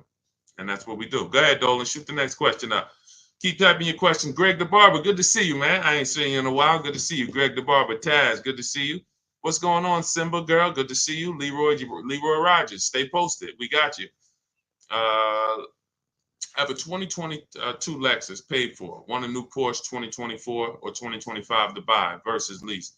If you're gonna, are you keeping the Lexus? I would listen now. If you bought that Lexus and you're looking to replace it, you're gonna lose a ton of money. And if you pay cash, which is you either paid cash or you paid it off very quickly, what you're going to see is when you go to replace, first thing you would do is decide, are you keeping this next bill? I'm going to give you your first two steps, Leroy. First two steps. They're easy. How many years are you going to keep the next vehicle? Is it less than 8? Then we should be shopping for a below market lease on the Porsche. That's very simple. Are we going to keep the Porsche more than 8 years? Then we can buy it, because we're going to avoid all depreciation with a long-term buy. If I got a Porsche outside and I kept it for 8, 9, 10 years, at least 8, then that's okay. Even if I overpaid for it, which I don't want you to overpay. If you really listen to me, then not only will you win with depreciation, but you'll pay less money for a Porsche than anyone else. I helped somebody get a Porsche Macan. He got 10, 15 grand off. He got so much money off, he didn't even understand the numbers. He just said, I had to get like 10 to 15 grand off of this because he had shopped it his way and he saw the numbers were so much higher. And then he met me, he used our system, and the price dropped by like 200, 300, close to 200, 300 a month. And he was like, I had to save like another 10, 15 grand off of this. I'm like, yeah, that sounds right. So that's the first question. You're going to keep it for 8 years. If you're going to keep it for 8 years, then we buy the Porsche. And what you would do is you would now assess the value of the Lexus. If you're going to sell it, you're going to go to CarMax, Driveway, Carvana, KBB Instant Cash Offer, Auto Nation, and Car Gurus. Again, I'm going to write that down. These are the companies we sell our cars to that we get bids from. We don't trade cars. We do not trade cars. The only people that have to trade cars are people with negative equity. That's why we want you to come out of negative equity. We don't trade cars.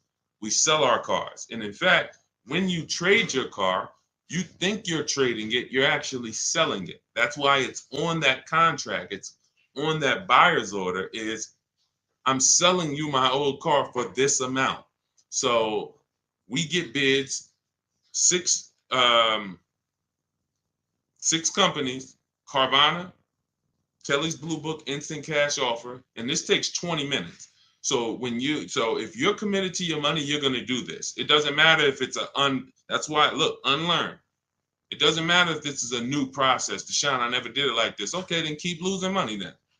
These are your 6 companies: Carvana, KBB Instant Cash Offer, Auto Nation, CarMax, Driveway, Car Guru, Sell My Car.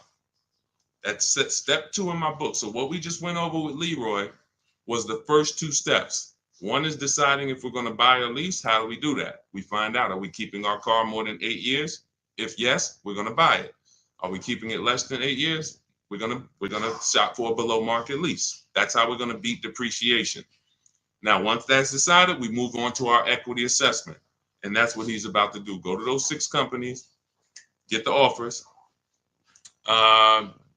Greg the Barber, I can't get my wife to understand leasing is better than buying because we trade cars every 2 years. Just bring her on here and show her the numbers. Just show her the numbers. Show her what a below market lease looks like. Look, Rosal Lee, she gets a $60,000 vehicle, $592 a month. $60,000 QX, that vehicle is $1,300 a month to buy. Let's continue. Teddy, $73,000 BMW. $856 a month. Now these are below market leases. If your wife is looking at commercials and saying, they want us to bring $3,000 down, all of these deals are no money down leases. You got to understand something. What you see on commercials are never going to be deals. A deal is when a dealer doesn't want to make it, but they have to. They decide, I have to make it, I need the number, whatever. That's a deal. A deal is not a commercial that's seen by 10,000 people that come on in and get these prices. So look at Sabrina, $65,000 vehicle, $579 a month. So below market leases, how do you get them? Multiple offers. I have the best system, in my opinion, and a lot of people's opinion, for doing this because we do it from home. The Cars from Home system is the best system for getting multiple offers from home. So you can get your book. My new digital book is called Cars from Home, 7 Steps to Saving Time, Money, and Avoiding Dealerships. And you'll have the entire blueprint on getting below market leases, purchases, new cars, used cars. And you can get it for 75% off as part of my welcome offer. It's normally a $97 book. It's worth every penny. You can Google it. You can see it's 5-star rated. But as part of my welcome offer, you can get it for 75% off for 30 minutes only in my TikTok bio, my Instagram bio, the Facebook comments, or the YouTube comments. But you got to get there before 30 minutes is up. It's numbers. It's numbers. See, numbers shock people out of emotion. Me talking to you about why leasing makes sense, that's not enough to break the programming of people who programmed you not to lease. That's why I go right to the numbers. Now, yes, I'll explain depreciation, what's making these numbers so low, what the risks are taking of not leasing, and then the car depreciates and now you lost money because if you were going to sell a car for a certain amount and it depreciated 10,000 because you put a lot more miles on it, then your car is worth a lot less, you lost money. So I could talk to you about that, but bigger than anything is, hey, let me show you these lease payments on below market leases. That's what got me. When I was in GM, my manager said, hey, D, you want I was like, hey, I need a car. He was like, hey, you know anything about leasing? I was already selling cars and I really didn't understand leasing.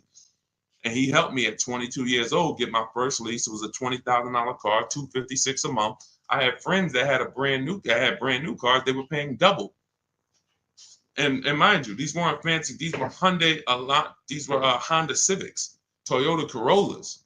They were paying $500 a month. I'm paying $256 a month for a similar price car. I never got in trouble. I got the mileage I needed.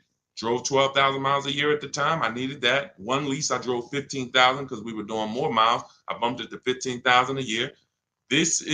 Leasing is a numbers thing. We drive off the lot in the same exact car. Your payment's double mine. You lost. Now, in the long run, if you keep the car, pay it off, and keep it for 8, 9, 10 years, then you didn't lose. But if you think we're going to drive off in the same car and your payment's $200-300 more a month than mine, because you say, oh, well, I'm buying mine, no, this thing's going to be paid off one day, then you lost, man. I don't care what you do. Look, see me in a couple years. Look at how much more money is in my bank account than is in your bank account. The money that's in my bank account is in your car. It's going to the bank every month. I do this, man. I'm trying to desperately shout from the hills to get people to stop buying these cars if they're not keeping them 8 years.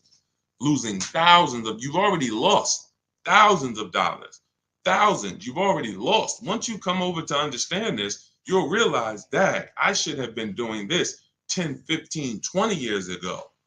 I'm paying off my cars, flipping them, paying them off, flipping them, buying them, not even paying them off, flipping them. I'm trying to flip cars. I'm trying to flip depreciating assets in the short term. So many reasons why this doesn't work. I could kill this all day long. But again, it comes down to the numbers. Below market lease deals, there's no comparison. All right. But you'll have the system for how to get them in my book. So it's a digital book. So it'll be in your inbox before you even get off this stream, as long as you get there before the 30 minutes is up. Go ahead, Dolan. Shoot the next question in. Keep typing, y'all. We'll get through as many as we can. Yep. Energy guy for life. I have a car bought, but I owe more than it's worth. How do I get out? We talked about that. That's actually what we started the show with. So what I would do is I would go to either YouTube, Facebook, and rewind it, watch the beginning, because we started talking about the first question we got was about negative equity. So we spent time talking about how you need to maximize your value, get offers. I don't want to go over it again because there are people on here who is anybody who needs to hear about negative equity? Type of 1 if you need to hear about negative equity. We might hit on it again. But there's a lot of people on here that were on here earlier that they heard about it maybe 20 minutes ago. But,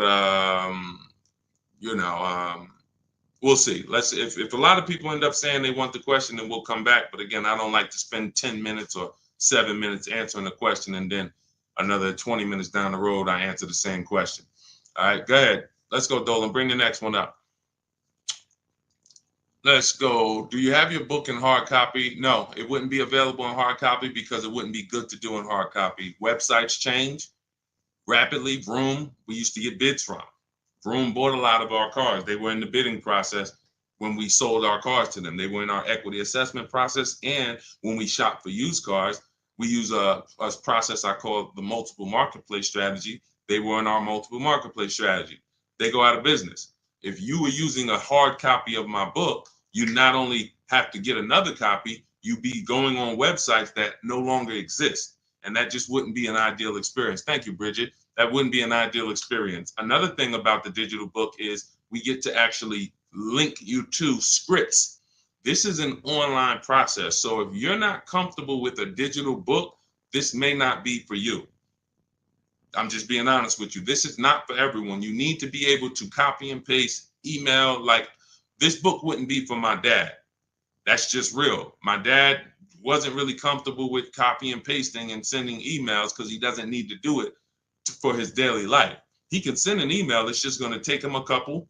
So when we're using our system, we're doing a lot of copying and pasting, opening up websites. So it wouldn't make sense to have a physical book there because I have scripts that we use. I have online calculators that we use that I invented. There's 5 calculators in the book that I actually invented, wrote the code for.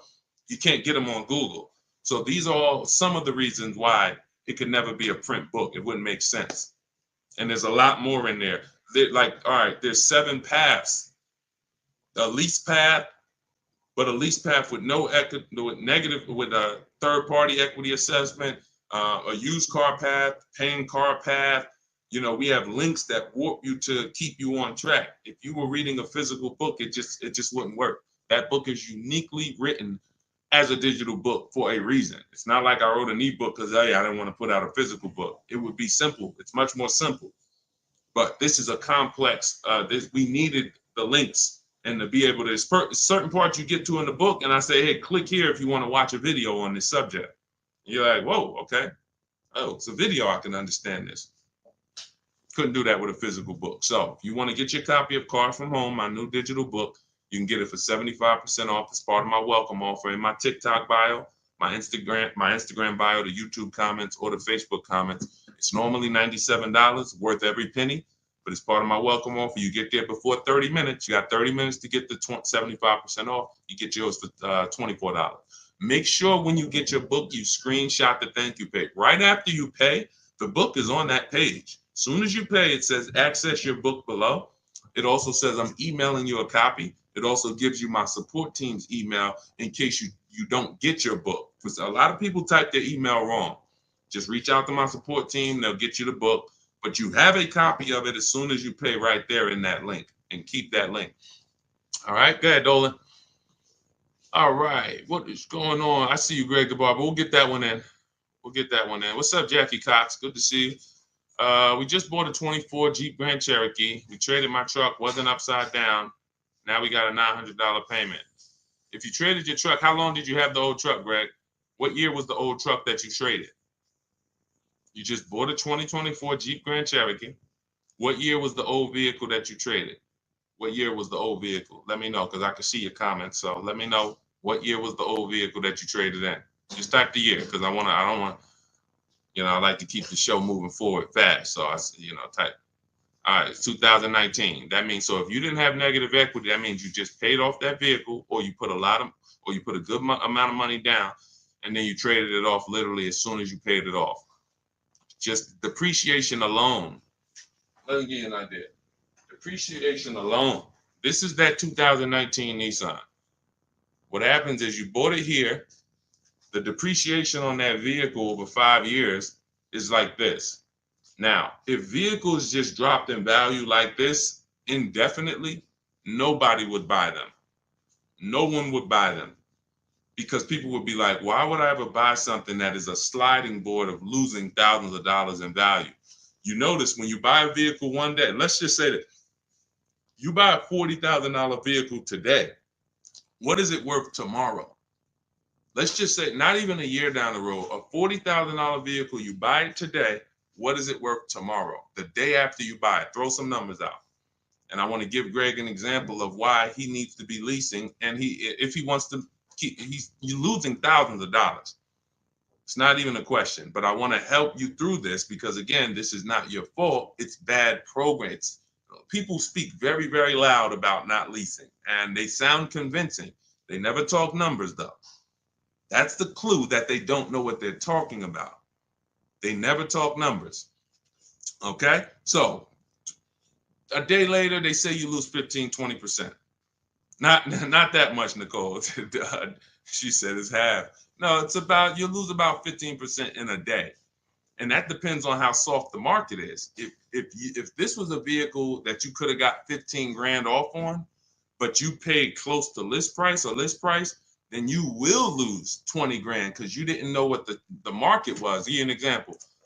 Milligan just got $27,000 off her Mercedes.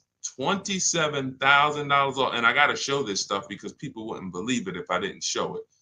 Milligan got 20. No, that's Melissa. Milligan got 27,000 off. If you zoom in on that Mercedes, it's a Mercedes EQE, $79,000. She got it for like 53,000. Now, had she bought this car, let's just say it's 79,000. Let's call it 80, just for easy math. Let's say she got it for 5,000 off. You know, she thinks, hey, I'm getting a Mercedes, 5,000 off. That sounds good. If she went back the next day and said, well, I need to give this back to you, I can't afford it or whatever, any reason, they're probably only going to give her 50,000 at best for it because they know the market on it. You overpaid for it. It doesn't matter. Like, this vehicle, you overpaid for. So although you paid 75, the vehicle, really, the new market was only like 50, in the 50s. So she would lose $20,000.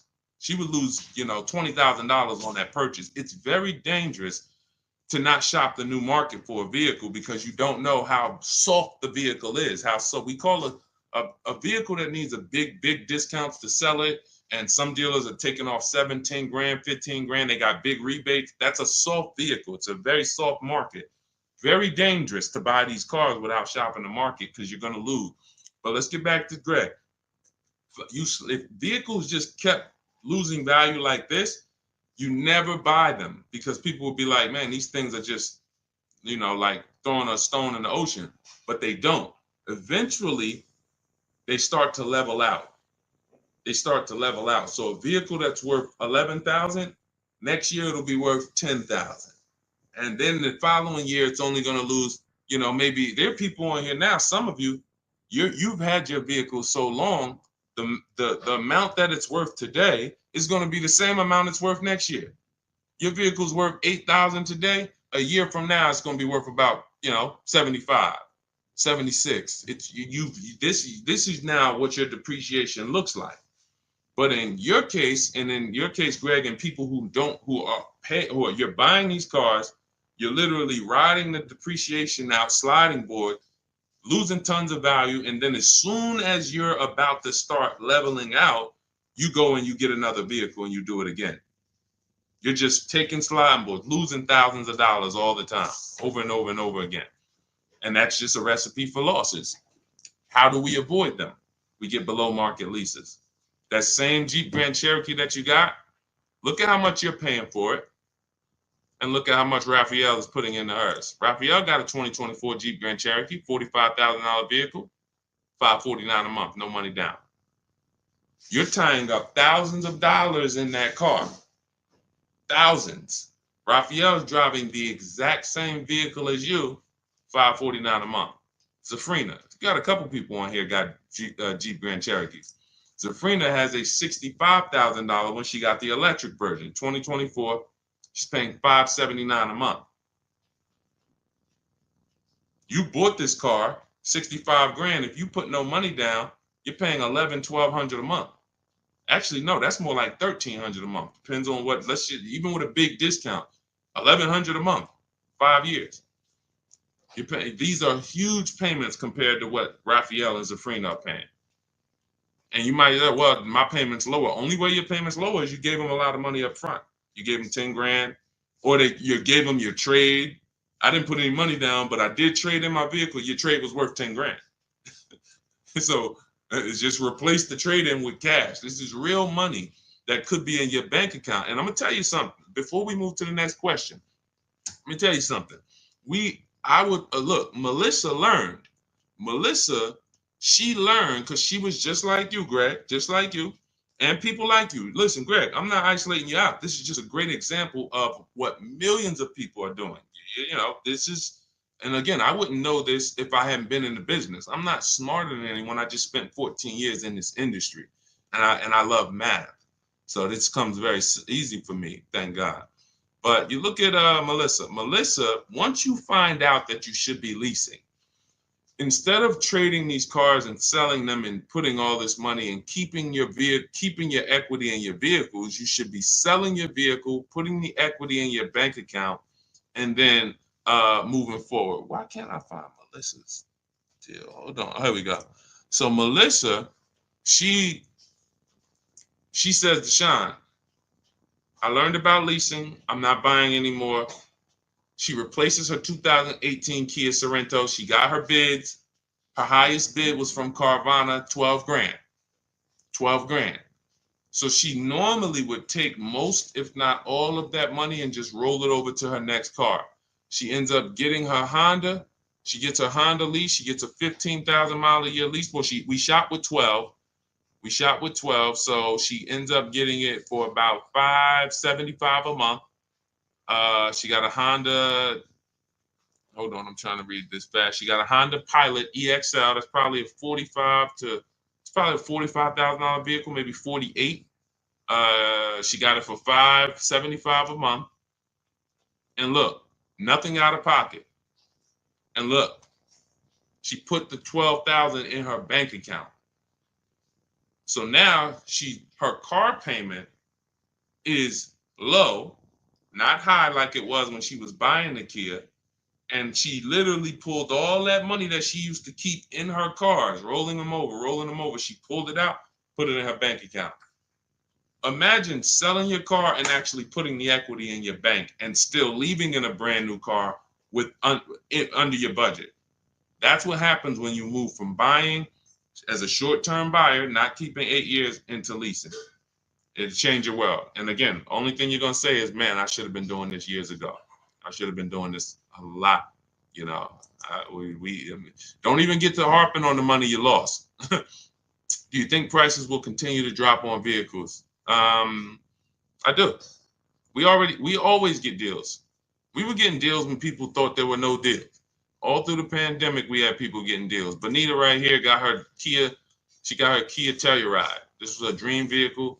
During the pandemic, and look at the year. You can see the year. When she got hers, it was 2022. Literally, people were paying $10,000 over sticker for these vehicles.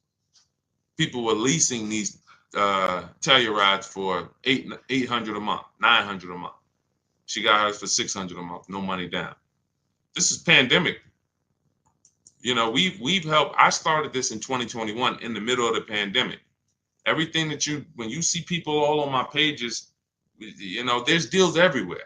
There's never a point in time where I go to spy a car in the last 15 years and I'm like, oh, there's no deals out here. Because again, there's always going to be a dealer who's going to sell. You just have to learn to find them, Nicole. You keep going into the local dealer thinking you're supposed to be able to negotiate a good deal with them.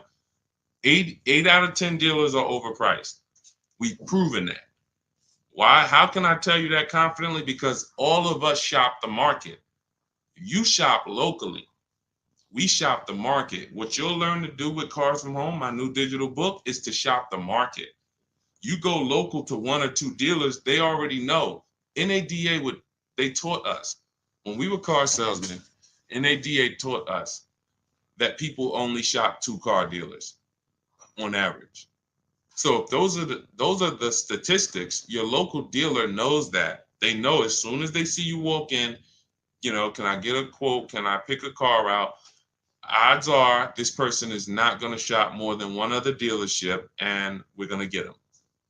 If we just work and smile and be courteous, they're going to pick us. If they don't buy today, maybe we could get their business next week or something like that, but they're not shopping the market. That's where you lose. So when those 2 are high, you think the whole market's high. But using our system, what you're going to learn in my digital book, Cars from Home, 7 steps to saving time, money, and avoiding dealerships. I think sometimes I say that title too fast. It goes over your head.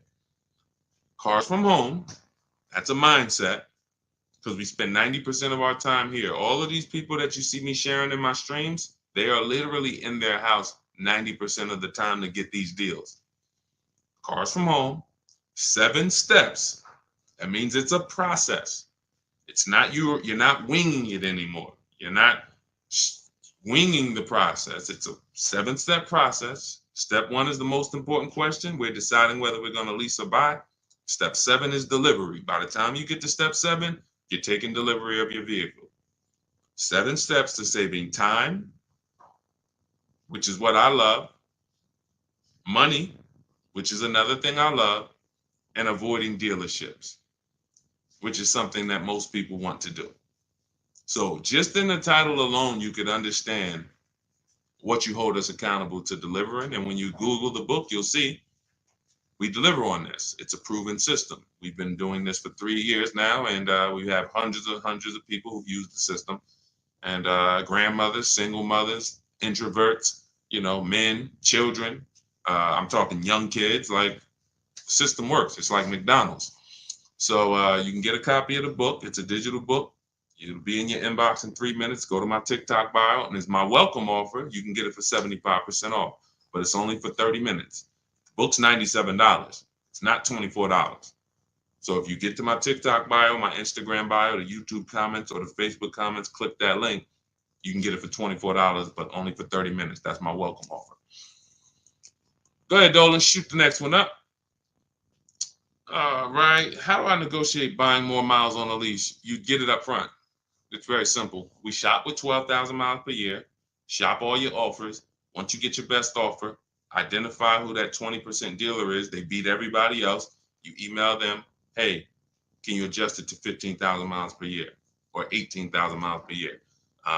Very simple. If you're doing it your way, then you just call them and say, hey, all right, I'm gonna go with you, but can you tell me what it would be for 18,000 or 20,000? That's what Jen did. She shopped for $39,000 Honda CRV. Her best offer on this vehicle, it's a hybrid, very hot vehicle. This is one of the most popular hybrids over the last couple of years, the Honda CRV hybrid. $39,000 vehicle. Her best offer was $512 a month, no money down, 12,000 miles per year. She adjusted it to 18,000 miles a year. Payment went to $563. Then she signed her deal.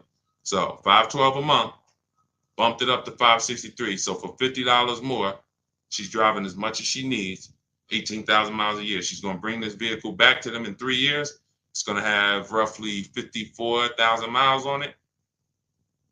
She's going to get something else. That's how you get your miles. It's built in. You're customizing your lease. In the beginning, we customize our leases.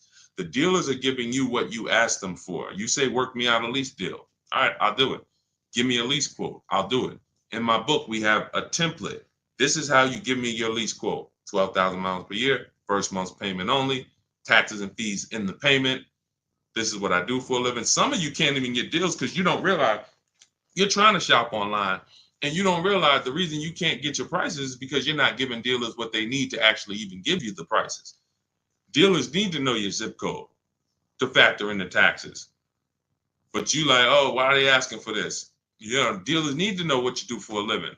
See if you qualify for any rebates. Dealers need to know what when your deadline is. That's why we have templates that you fill in, email them. Because as a former car salesman, I know what dealers need to give you quotes. That's why it's written out for you. But again, if you want to do it your way, call around and just I would only speak to sales managers. I would only speak to sales managers. If you want to do it your way, I don't care how you get multiple offers. I just know my way is easier because you don't have to talk to people. If you have to talk to people, then you need to be a good talker and you need to know what you're going to say.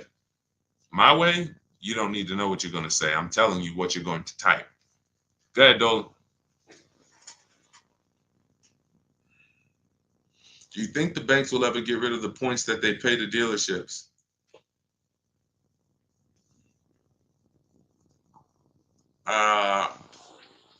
Commissions. Let's use because you use a form of a commission. That's all it is. You could say it's a point. You could say, I could pay you a point or I could pay you a flat, but I'm paying you for selling this loan for us. So do I think that a person who sells financial products will ever sell them for free? No, I don't. No. And that's why we use something called the bank bidding war, where we are going direct to credit unions and banks, and we're allowing them to bid on our business. Most people don't know that the credit bureaus allow you to have multiple banks and credit unions access your credit report in a small period of time. It's called the rate shopping. You can Google rate shopping and you'll understand that they allow you this. You can have multiple hard pulls within a certain period of time, and you can actually have them bid. They expect you to do that. Most people don't do it, actually. So they can't help you because they're like, hey, we allow you to do it, but you're not doing it. You're letting the dealer run you out to multiple banks and credit unions. But if you Google rate shopping, what it says is if you can have multiple banks and credit unions access your credit with the hard pull, and at the end of that period, it's going to weigh on your credit like one hard pull. So at the end, if one hard pull would have dropped your score 10 points, you could have 15 banks and credit unions run your credit, and it's going to drop at the same 10 points. But the difference is one strategy, you overpay for your loan, overpay for your interest, have no price assurance, no price guarantee that you got a good interest rate, and you have the same 10 points on your credit that you hit with the hard pull. The other strategy, you have the best rate, lowest rate in the market. You guarantee it because you have 15 people access your credit and make bids and make offers, and it's the same 10 points hard pull. This is called the bank bidding war. We created this. You can actually, again, when you get my book, I haven't combined this into the book, but when you get the book, you actually get the bank bidding war blueprint for those of you who are going to be financing and getting a loan. So this is everything we talked about in this stream is in my new digital book, Cars from Home, 7 Steps to Saving Time, Money, and Avoiding Dealerships. You can grab your copy for 75% off as part of my welcome offer, but it's only for 30 minutes. You won't pay the normal $97 price.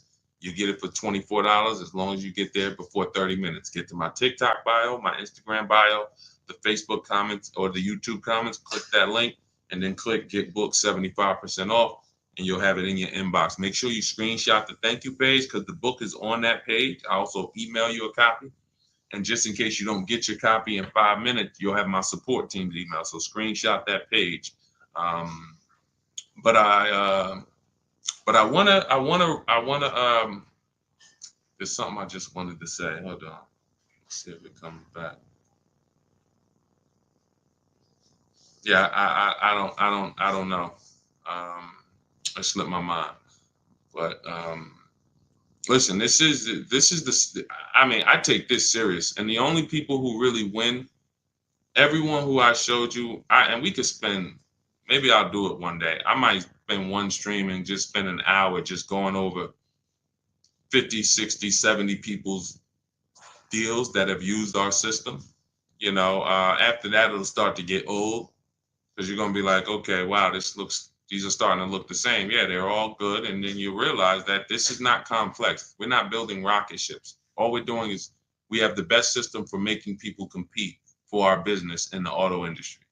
That's it. That's our claim to fame. Now, I also teach you about leasing versus buying and financial boundaries that no one else is really teaching about. But when it comes to getting the deal, when it comes to how are we getting the prices we're getting easily in 90 minutes and 2 hours from home, it's just we have the best system for making people compete.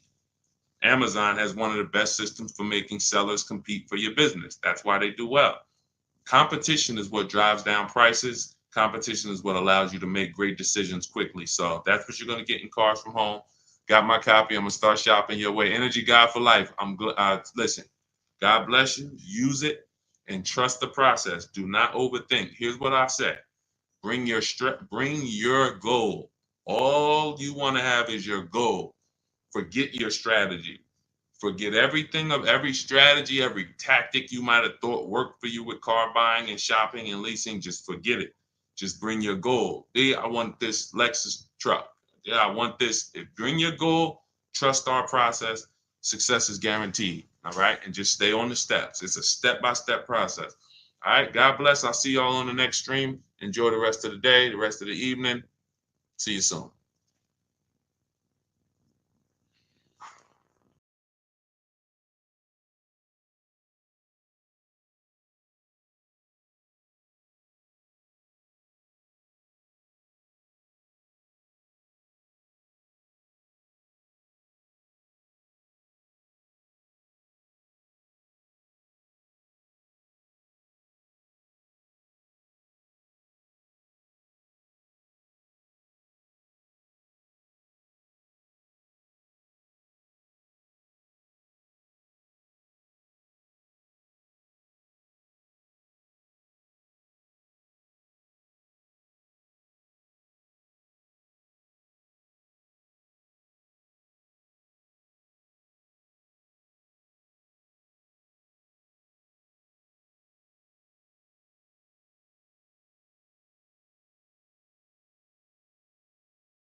Welcome to Car Shopping Questions and Answers. If you are car shopping now or you will be in the next 6 months, I want you to type me in the comments. We're about to go live, do some serious car shopping Q&A for the next 45 minutes to an hour. So you can start typing your questions, as many questions as I can get to in an hour. We'll get through them. And what you often will see, that someone else is going to ask the same question you have. So a lot of times you'll actually, even if you can't get your question into the stream, because usually by the time we get 20, 30 minutes in, we got lots of questions and we don't always get to them all. But usually someone else will literally ask the same question that you have. So, so we can start talking. I'm just sharing this to Facebook now. This entire stream is sponsored by my new digital book. It's called Cars from Home: 7 Steps to Saving Time, Money, and Avoiding Dealerships. You can get a copy for 75% off for the next 30 minutes in my TikTok bio, my YouTube, in my TikTok bio, my Instagram bio, the YouTube comments, or the Facebook comments. And the book's normally $97. Everything we'll be going over today will be out of that book. Every answer that I give you is out of that book. So if you want the entire blueprint and you don't want to remember the things that we're about to go over, you grab the book. And obviously, everything we're about to go over, we wouldn't be able to cover everything that's in the book. There's like 100 questions that'll be answered in that book. So let me just share this to Facebook, and we'll get started with the first question that we got from TikTok. So type your questions in as fast as possible, and type your questions in one shot. Don't do like a part 1, part 2, and because then Dolan can't bring them into the stream. Okay, Dolan, let's get going. Let's throw off the first question, please. Nora, I'm upside down on my vehicle. How do I get out or pay off early? There's 2 ways to deal with negative equity. One of them is easier. It depends on the resources you have. So you have the option to pay the difference, which means you are actually going to say, my highest offer for my car is $18,000, but I owe $20,000. That means I have $2,000 of negative equity. I'm going to pay that off. That way I can go and do a clean transaction for my next car. I don't have baggage going into my next car. And I get to maximize the value of my current car through what we call a bidding process. So we don't trade our cars. We only get bids from cash buyers like Carvana, CarMax, Kelly's Blue Book Instant Cash Offer, AutoNation, Car Gurus, and Driveway. That's 6 cash offers we get. These are companies that fight feverishly to buy cars. They pay more than dealers, and they write checks on the spot. You literally go, have your inspection, they go into the accounting department, and they come back with a check for you. This is not like selling your car on Facebook Marketplace. So they're going to pay more than dealers. So you want to make sure, if you can, you sell to them, because that's going to be the highest offer you're going to get for your car. And that's going to be the least amount of negative equity you will have. If you can't pay the difference, then you must trade. And trading is a curse word here, because you never get what your asset is worth trading. If I wanted to trade this phone, I'm not going to get as much as I would get putting it on the open market and getting prices and offers for it. So trading is a last resort. What happens is, if you can't pay the difference, you now will go shop for your new car, find the dealer willing to sell you the car at the lowest price, and then you would ask that used car manager to value your car. I do not recommend you go into the dealer and let them just mix the deals together. Write me a deal where you work in my trade-in with my negative equity. No, shop for your car, get your best offer from a dealer, new car, used car, or lease. And then once you identify the winning dealer, that's when you say, hey, can you take a look at my car? What's it worth to you? Now it's its own separate transaction. And if your payment was this $800 a month, you'll know, now what is my old car going to add to that? If my payment was $400 a month, now I know what is my old car going to add to that. And I can see what you're giving me for it, how much negative equity I'm going to bring into this transaction. And it's an easier way to understand the numbers. You don't want to be mixing transactions if you don't have to. And the key to understanding negative equity and the cause is you don't lease. That is the cause. The only way you're having negative equity is you continue to buy cars, but you're not a long-term person. You trade them in or replace them before the loan is paid off, and someone taught you not to lease. So you're going to continue to be in this repetitive cycle because you don't lease. There are emergency situations where you need to switch cars, but if you're not keeping your cars 8 years, this is rule number 1 in my book. You should be shopping for below market lease deals, not for purchases. So that's your 2 options. Decide which one you can do, and then you make your move. Now, and also keep in mind, you have loan to value ratios when you have to transfer. The bank's only going to approve about 20% of what the actual new car price is. So whatever car you're buying, if you're buying a $30,000 car, the bank's only going to approve 20% more than that. They're not going to allow you to slap $10,000 on a $15,000 car, because they're only, they have loan to value ratios. So what you want to do, if you have a large amount of negative equity, you want to shop for cars, and you want to shop for cars that you can get big discounts off of. There's certain cars that have rebates. They're not listed. But in my system, what I do is I teach you how to get bids on cars. We have some people, I'll show you people who've gotten $15,000, $20,000, $30,000, $27,000 off. I'm not going to exaggerate. The biggest discount we've helped someone get using our strategies is Milligan on her Mercedes-Benz. She got $73,000 EQE, and she paid $51,000 for it, 54.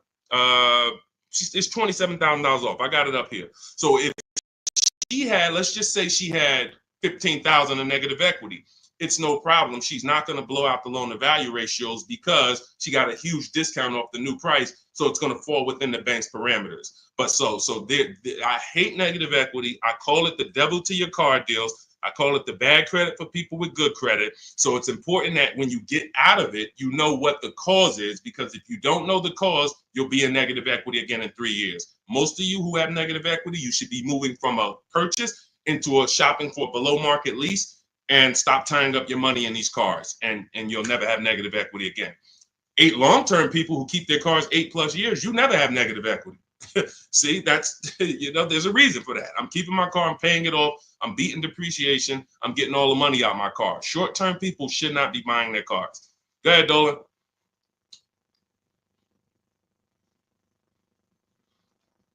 All right, keep typing your questions, y'all. We'll get to as many questions as we can in 45 minutes. Now, let me just actually say this. We have a 7-step process. Everything in my system is 7 steps. We don't go, see, a lot of times you don't understand what you should be doing first. Should I be focusing on my old car, my trade-in, shopping for a car first? What should I be doing first? So we have a system that you actually now have a process. It's 7 steps. First step is the most important question. That's leasing versus buying. How are you going to beat depreciation? Because you're about to buy a depreciating asset. If you buy a depreciating asset with no plan to address or beat the depreciation, you are going to lose like everyone else loses. So we need to see, am I going to beat depreciation with a long-term purchase, or am I going to beat depreciation with a below market lease? Long-term purchase, I got to tie up my money. My money's going to be in the car 3 years, 5 years, 6 years, but over time, the depreciation is going to cool off. I'm going to have a vehicle that doesn't depreciate much. Who has a vehicle that they've had for more than 10 years? Type the number of years you've had it in the comments. If you had a vehicle for 10 years, type 10, 12. Even if you had it for more than 8, let's go 8 because it's called the 8-year rule. If you've had it for more than 8, type the number of years that you've had your vehicle in the comments. Let's see how many long-term people we truly have, because not a lot of people are long-term. Like every time I ask this question, we don't get a lot of people that's like, yeah, 8 years, 10 years, 12 years, 15 years. Look, we don't have many people that can say they even have a car on here that they've had for more than 10 years, more than 8 years. But you're tying up all this money in these cars, and then you're going and you're replacing them in 5 years and 6 years. And look, Sharon, 14 years. God bless you, Sharon. That's a long-term person. Look, Ray Johnson, 9 years. That's a long-term person. So they don't have to worry about depreciation. Their car right now is worth the same amount it'll be worth about a year from now.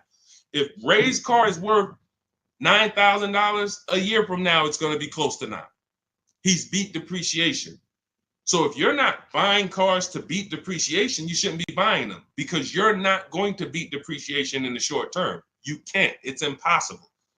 The only way to beat depreciation as a short-term buyer is to get below market leases, because you're never tying up your money in that car.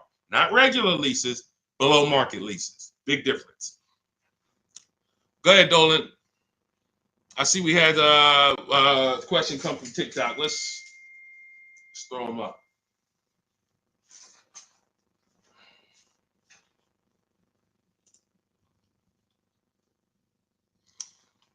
Okay, what about a fun car? I'm planning to keep my brand new car for 5 years. My previous car was a lease and traded it in since I had positive equity. That you're going to lose. Keeping a car for 5 years, a brand new car for 5 years, you're going to lose. And I'm going to show you how big you're going to lose by doing this. You can't keep a car for 5 years. If you're telling me you plan to keep a brand new car for 5 years and then replace it, this is the depreciation curve. This is the depreciation curve. You're going on a sliding board. Whatever you paid for this car, let's say you paid $35,000. In 5 years, that car is going to be worth $17,000, maybe $15,000, depending on how much you drive. You're literally going down a sliding board, and then you're going down another sliding board when you get your next car. You're wrapping up money in these cars. Now, when we look at somebody like Ray, who kept his car for 9 years, his depreciation curve doesn't look like yours. It looks like this. See, this is what it looks like when you first buy the car. You're losing value every single day. You're losing thousands of dollars in value on a yearly basis. So when you go and say, all right, I'm going to just go buy this car, tie this up. Let me show you why you can't do that compared to someone who's leasing. You're going to spend thousands of dollars more. So you take somebody who got a below market lease like Zafrina.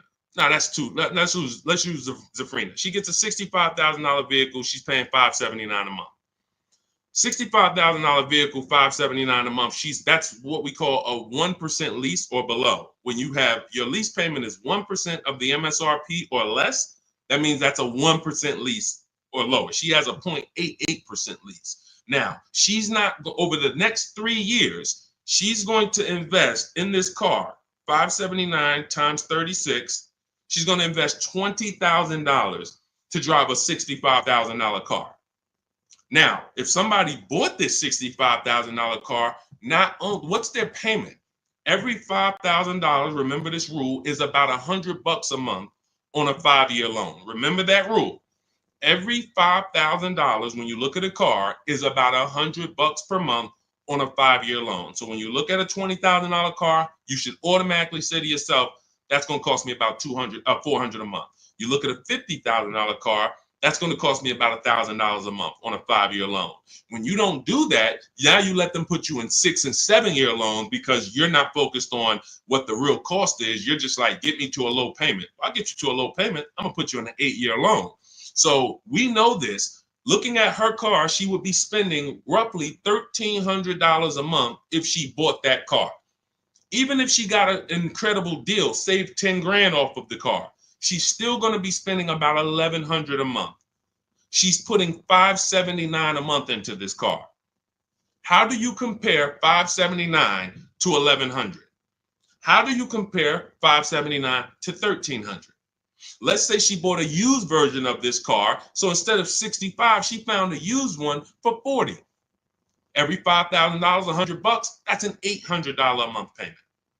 How do you compare $579 to $800 for a used version?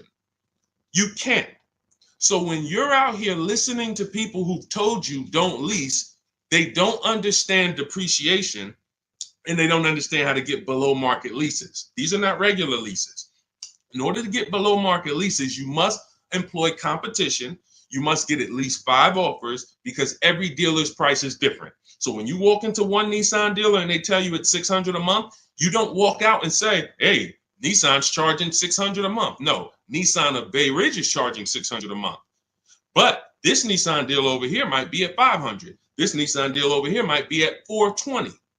You need to stay at home, get multiple offers. You can do this my way through email using the systems in my book, or you can do it your way, calling around and get multiple offers. But once you see how different these offers are, you'll realize how many dealers have been ripping you off. And 80% of them do this. 80% of them, their best offer is not going to be below market. They're going to make a certain amount of money or they won't sell the car to you. But we find the ones who will. All of this is in my new digital book, Cars from Home. It's called Cars from Home, 7 Steps to Saving Time, Money, and Avoiding Dealerships. You can get a copy for 75% off for the next 30 minutes in my TikTok bio, my Instagram bio, the YouTube comments, or the Facebook comments. You'll have everything we teach step by step. You can Google the book, Cars from Home. It's already 5-star rated. We've already got tons of people using it, talking about it. And this is what I want for you. I don't want you paying above market or market value like everyone else is paying. You need to be paying below market value. And the only people that pay below market value are people with strategy. Okay, so I would tell you, Kitty Cafe, the first thing you need to be concerned with is actually leasing and not buying. You said you were a leaser. See, and oftentimes people who go from a lease to a purchase, I'm sorry to say you didn't get a good lease deal. Because if I'm paying, think about what Zafrina's paying. Let's continue to use Zafrina as an example. If Zafrina's paying $579 a month for a $65,000 car, $579 a month only gets her about $28,000. Let's call it $30,000 on a loan. So for her to go and get the same $579 payment, she's going to only have about $30,000 to spend on a car. If she goes with a 6-year loan, maybe she can get like a $33,000, $34,000 car. That's it. That's her loan. So she's going to have a hard time going from a $65,000 vehicle to a $35,000 vehicle. Most likely she's going to get something used. It's going to be older, and she's going to be like, wow, I'll just keep leasing. But if she was paying what other people are paying for this same Jeep, which is probably, I would say a lot of people for the same Jeep would probably be paying about $800, maybe $900. People with no strategy, they're probably paying $900 a month to drive this $65,000 car. It's easy to justify. So they're paying $800-900 a month. Then yeah, she might say, well, maybe I'll just buy something because I'm paying almost $1,000 a month to lease. But that's the difference between a below market lease and an average lease. There's a big difference. All right. Go ahead, Dolan. Next question. The leasing versus buying thing is really, really what's hurting a lot of you. The leasing versus buying thing and the not getting below market leases. There's so many bad things about what's been out here with leases. It's horrific. I spend every day putting out information trying to dispel this. But I realize there is so many voices that have told you guys things. But here's the thing. I talk numbers. And I show numbers. If you pay attention, the people who tell you about leasing never talk numbers. They never show you numbers. All they do is rent. Leasing is renting. Leasing limits you. You limit, they pick your mileage. You pick the mileage. It's so much bad information. But I've been leasing since I'm 22 in the car business. Got my first lease, Pontiac G6. $20,000 vehicle. I was paying $256 a month for it. Meanwhile, I had a friend, they're paying almost $500 for a Toyota Corolla. We both got a car for about the same time. They're paying $500. I'm paying $256. I'm seeing what they're going through with their car breaking down, getting older, because they kept the car for a while, getting older, and now I'm on my second car, paying a low payment. And as a young person, you don't want a $500 payment. I didn't need a $500 payment when I was 22, just had my daughter. I needed that $256 payment. They had just had a family too, but they got to come up with $500 a month to drive about the same price car. The Corolla and the Pontiac G6 at that time were about the same price. You can't justify to me in any way that makes more financial sense. There's nothing you can say to me unless that person's going to keep the car, pay it off, and then keep the Corolla forever. If you're going to keep the Corolla for 10 years and then you pass it down to your daughter or your son at their first car and now you just got an extra car, that's a different story. You shouldn't be leasing if you're that person. But if you're a 5-year, 6-year owner, 7-year owner, and you're just paying these high payments, you pay your cars off, and then you go back into another finance, you're just overpaying. You're throwing thousands of dollars out in the garbage, and there's no way around it. You put me against anybody You put me on the stage with Dave Ramsey himself, the guy who has programmed thousands of people never to lease cars, and you give me 15 minutes. I don't need 2 hours with Dave.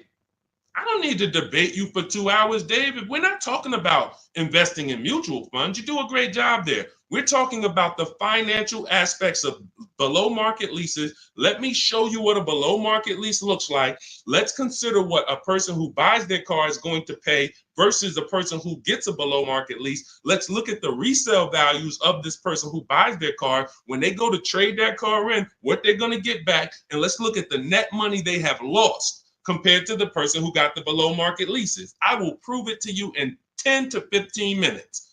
And are you willing to tell your millions of people that you have programmed incorrectly because you know nothing about buying cars? You have programmed people based on you being a financial advisor, not a car person. You haven't seen thousands of car transactions to be able to say what you're saying. I've been involved with credit. Credit's a big part of what I do over the last 15 years. I don't teach it. Why? It's not my expertise. It's not my lane. It's easy for me to say, hey, I got a lot of people need to know about credit. Let me just start giving y'all some credit advice. No, because I respect the people who have learned credit to the T. Dave Ramsey decides I want to teach about cars. That's where he has led millions of people astray. And he has thousands of people investing in cars, short term, losing on resale, getting killed by depreciation. And they're like, well, Dave told me to do this. It's hard. It's hard to help. It's hard to get those people to unlearn.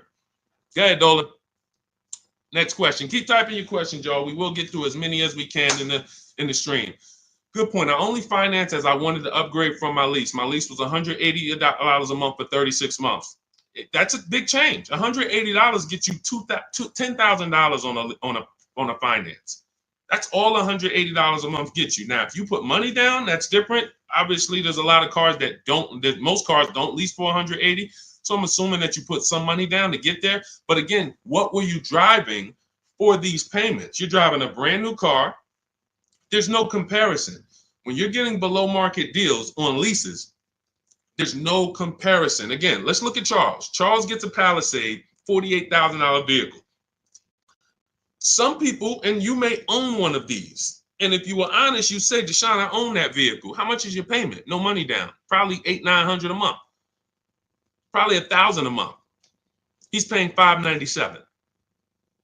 Some people say, oh, Deshone, don't they limit you on mileage? No, you pick the mileage. Look at Jen. Jen got her Honda CRV. She's paying $512 a month. It's a $40,000 vehicle. That's normally $800 a month to buy on a 5-year loan. She's paying $512 a month, and then she upgraded the mileage from $12,000 to $18,000, and her payment went from $512 to $563. 40 some odd dollars. She gets to drive as much as she wants, as she needs to drive, not as much as she wants to drive, as much as she needs to drive. And the problem that that you may have with leasing is you didn't get the mileage you needed, and then you started blaming the lease. You knew you drove 15,000 miles a year, but instead of getting 15,000 miles a year, you took the 10,000 mile a year option. You looked at the payment for 10,000 because you might have not been getting a below market lease, so the payment was high, and you're like, okay, well, just give me the 10, and then you know you needed 15, so now you're going to pay the penalty based on not the lease's fault, based on you. You could have paid $45 more per month, got every bit of mileage you needed, and then you could have enjoyed your lease hassle-free, dropped it off in 3 years, no problem. So people are blaming the lease for their lack of understanding about how they should. They don't pick the mileage for you on the lease. You pick the mileage. We got people who drive 25,000 miles in lease because they don't want to keep their cars tied up and have that depreciation on a car they own.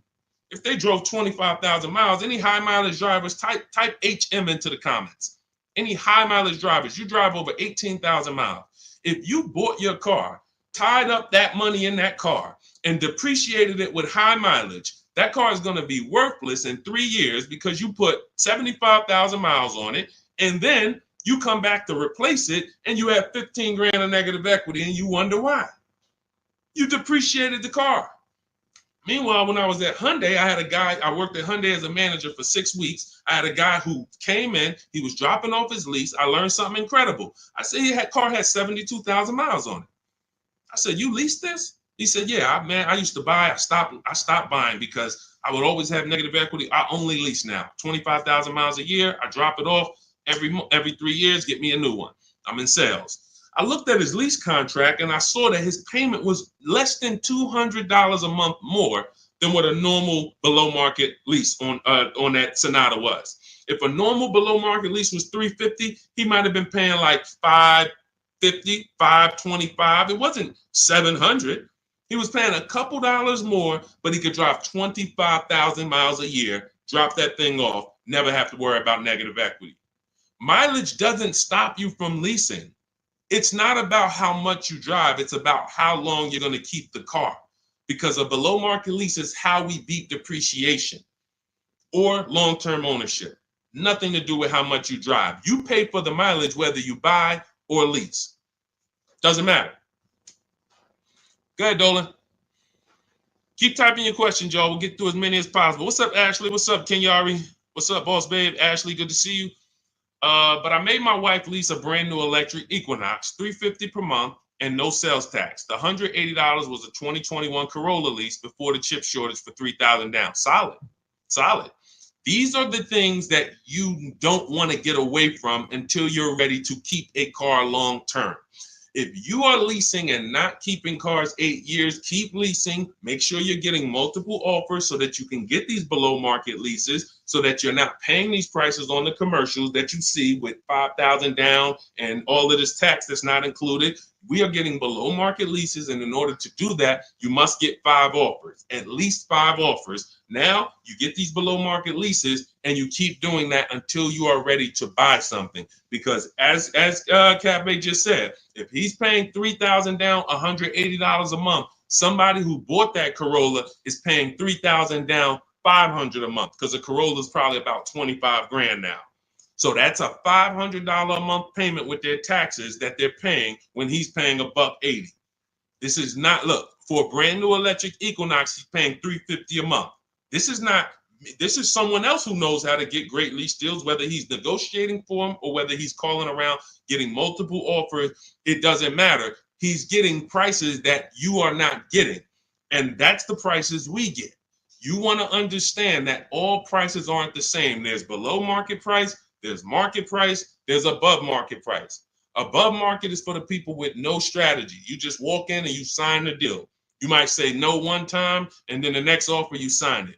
Market value is for the negotiators who are trying to feel for the bottom. You don't know where the bottom is, but you say, hey, take 2,000 off, we got a deal. Give me invoice price, we got a deal. You're paying market value. You're not getting anything special because there's hidden money, rebates, incentives that you don't know about. There's markups in the lease contracts, in the money factor, money hidden, you don't know about. And you'll never know about it until you get multiple bids. But below market price is reserved for the people who are shopping multiple dealers. We do it from home, getting multiple offers, and now you're paying $350 a month for a car that other people are paying $600 a month to own.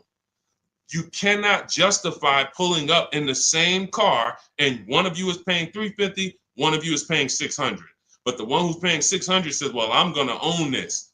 But by the time you pay it off, you're just going to turn around and get another car and do it all over again. So you never win, ever. It's a bad way to move. Go ahead, Dolan.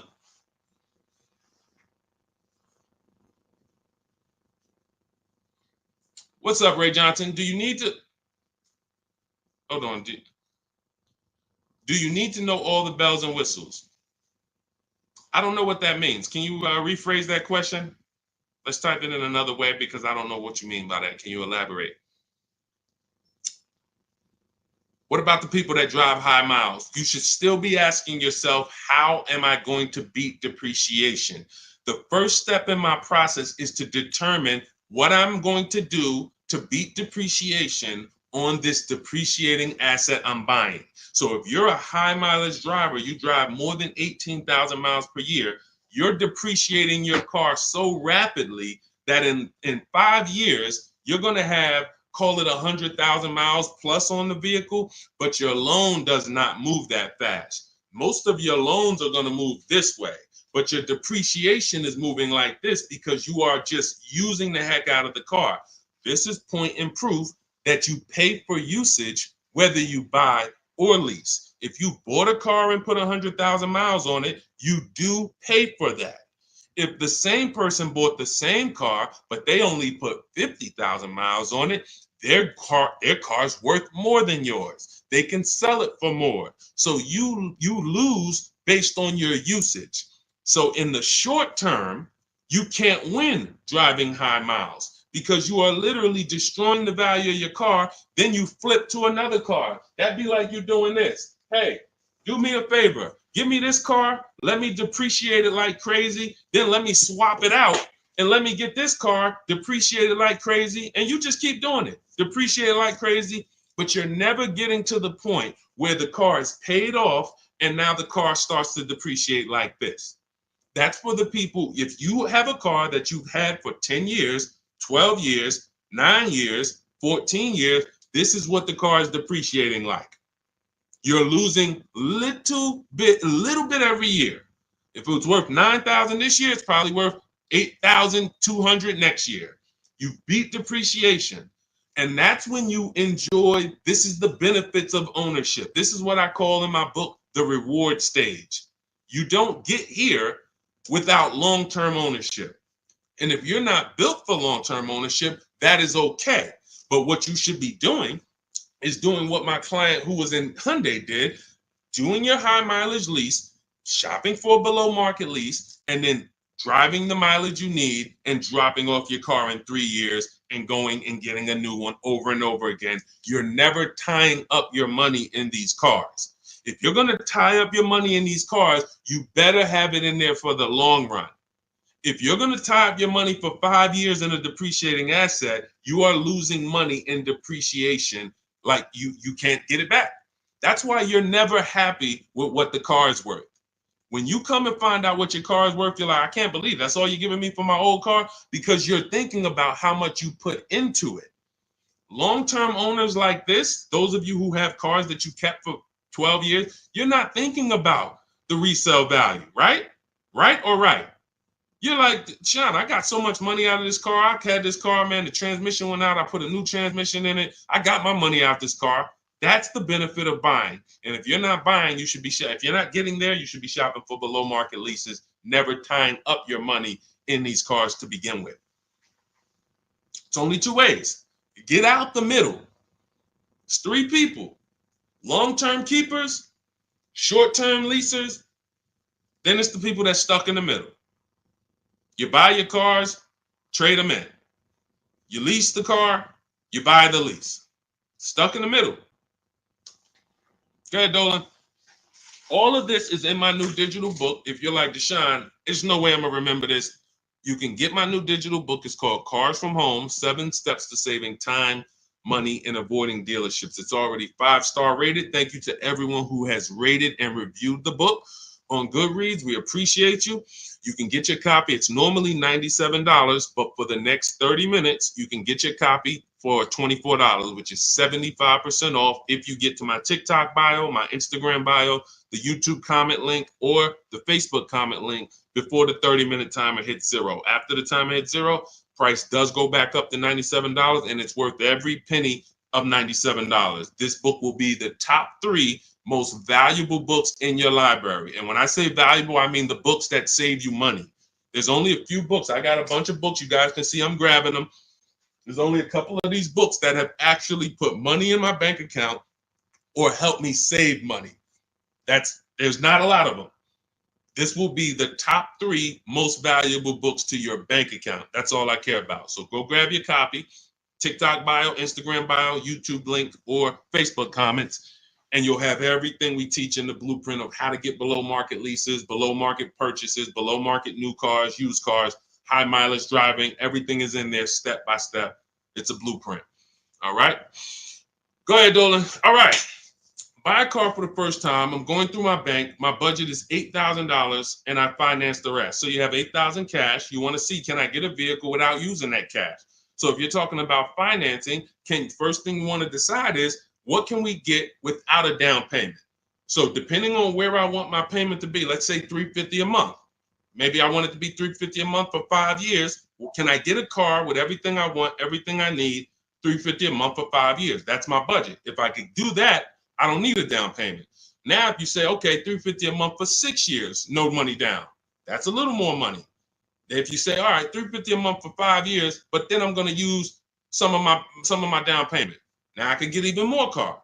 And then your max budget might be $350 a month with my down payment for 6 years.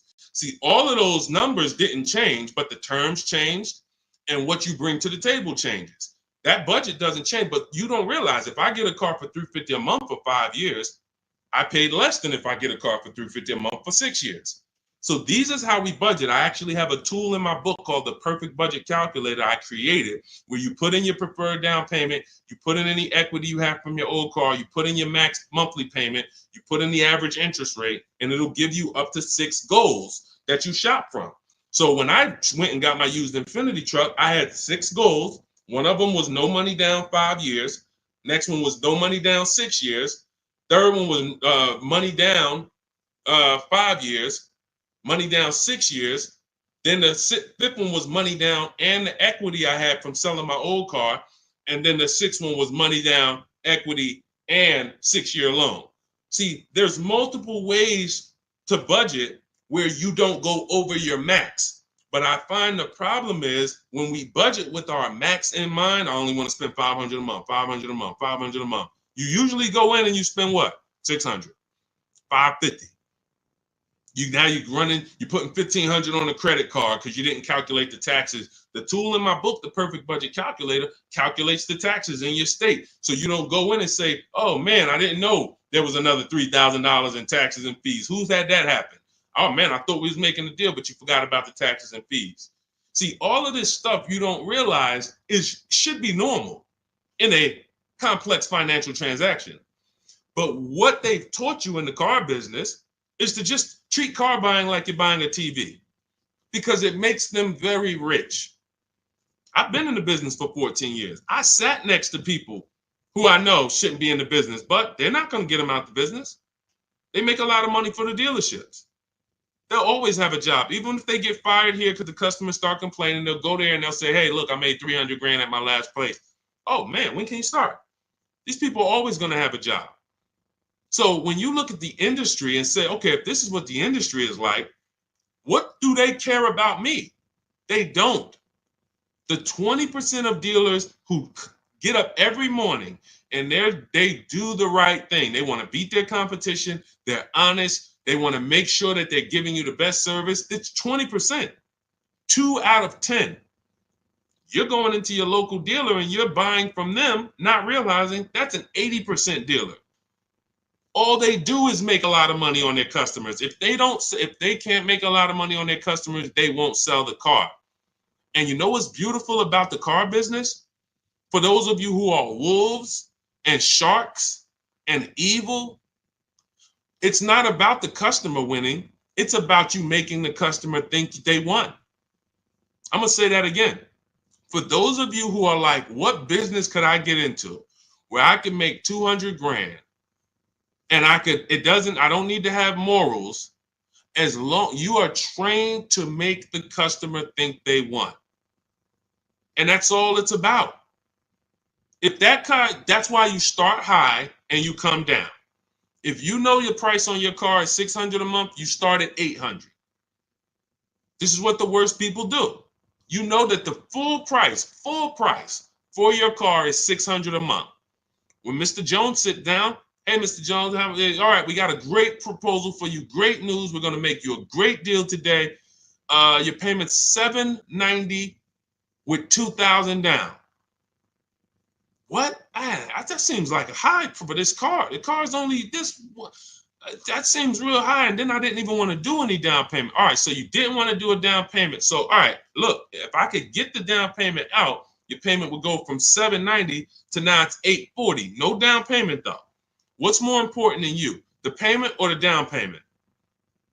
No, well, both. But what's more important? If you had to pick one, well, I really don't want to do any money down. All right, so right now we're at $840. Where can we agree? You know, I'll talk to my manager. Where can we agree that you'll be happy. Because I want to make you happy, Mr. Jones. Nah, I mean, I'm thinking of paying like, I really wanted to be at 500, Mr. Jones. I understand. Where'd you come up with that number? I just thought, like, I'm looking at the car, I'm thinking, 500 seems fair, but follow me, Mr. Jones. You're looking at this car, you know where the demand is, you know there's no cars around. This is all stuff that's not true. You don't know where the demand is because you haven't shopped. There's no cars around. You don't know that because you haven't shopped. But these guys we are absolutely trained to, if you want to use your powers for evil, it is very easy to get you. That's why we don't shop that way. I would never send you in to deal with people who negotiate every day for a living like this. Your power is being at home, having multiple dealers compete for your business, and that's how people like Tasha get these deals. Thousands off on a brand new car, only 1-year-old car. This is how. We got grandmothers who do this. Look, India, ridiculous deal on a Toyota. Look, Hyundai, $365 a month, no money down. 2024 Hyundai Elantra, limited, with the leather in it. She didn't get that going in negotiating. You can't. But from home, that's where the power is. That's why our entire system is called Cars from Home. I can sit here and walk you through why you can't win. I don't care who you are. So when I'm telling you, you have to change the way you shop. When people say there's no deals, they're right. To you, there's no deals. To someone who doesn't have shopping strategy, doesn't know how to put dealers against each other, there are no deals.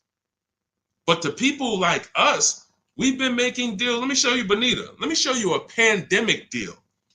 When people were out there thinking, no deals, Deshone, this is so bad. When is the market going to change? Look, Bonita, 2022, she leased her dream vehicle, a 2023 Kia Telluride. She put $600 down, drove off $600 a month. She gave them $600, drove off, no money down lease. People were leasing and buying these vehicles for $10,000 over sticker. I'm not on here to talk to you about hundreds of dollars. What do I care about hundreds of dollars? You think we're on here, you think we're getting together to gather you guys to talk about hundreds of dollars? That doesn't matter to me. Thousands is all we talk about. Every single thing we discuss here is $1,000 mistakes. You not leasing when you should be leasing. $5,000, $7,000 mistakes minimum. You not getting multiple offers on your car.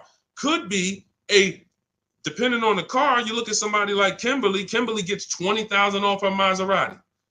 $20,000. Sean gets $20,000 off his F-150 Lightning. These are just some of the, look, even somebody like Tiffany, let's take a smaller discount. She gets a Mazda CX-90. She gets $6,500 off. What happens? There are people who got that same car. You won't. They're not going to say it. They'll never say it. They'll never come on here and say, "Hey, Deshone, I got that same car you just showed her get, and I only got $2,000 off." They won't say I overpaid by $4,500 because I didn't know this. But I'm telling you, I know this because I've been working with people around the country. So understand, we're not here to talk small numbers.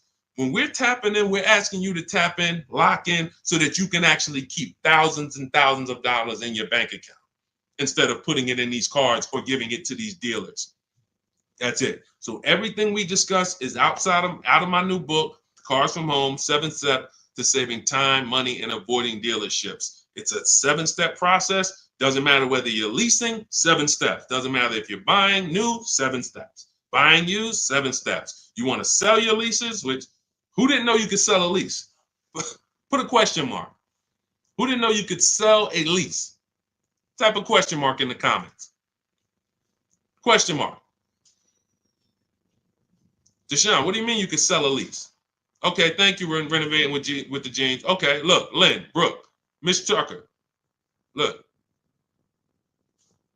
How much has that cost you? Not knowing, and we begin to teach people to do this during the pandemic because every single car was $7,000 to $10,000 more than it was truly worth. So a Jeep Grand Cherokee, I sold my Jeep Grand Cherokee for $28,000 after I had leased it for 3.5 years. 39 months, I leased it, and then I sold it for $28,000. The vehicle, brand new, was $35,000. Brand new, that Jeep Grand Cherokee Laredo that I leased for $330 a month, paid $330 a month for 39 months. I sold it for $28,000. CarMax won the bid, and I put $9,800 in my pocket. I helped my mother sell her lease on her Mazda CX-5 for $10,200 in equity she put in her pocket. Now, those equity numbers don't exist anymore. That was a once-in-a-lifetime seller's market, well, so far in our lifetime. So far. There's people who still want that. They still are basing, and you may know people who are like, hey, well, I'm going to buy this car and I'm going to flip it because I bought a 2019 Mustang and then I sold that Mustang in 2021 and got all my money back. Try that again. You're going to lose everything. It's over. It's over. That was a limited inventory, global shortage, chip shortage. Everything's worth $7,000 to $10,000 to $12,000 more. Those who cashed out won. Those who cashed out at that time won big. You can look back over history, and I helped a lot of people do that. You can look at my videos. Some of my biggest videos, 5 million views, 3 million views, was had to cash out. People coming on there, yo, I just sold my lease. I made $7,000. Yo, I made $10,000 because of you. Yo, I sold 2 leases. I'm telling everybody during the pandemic, cash out, cash out, cash out, cash out. You won't be able to do this again. But there's still money to be made if you have equity in your lease. There's still $2,000, $1,700, $3,000, $4,000. Some of you low mileage people who you lease, but you only drive 5,000 miles a year. There's equity there, but you got to know how to get it. You got to know how to get bids. What's the process? And get we get bids from CarMax, Driveway, Carvana, Kelly's Blue Book Instant Cash Offer. What is that strategy alone worth?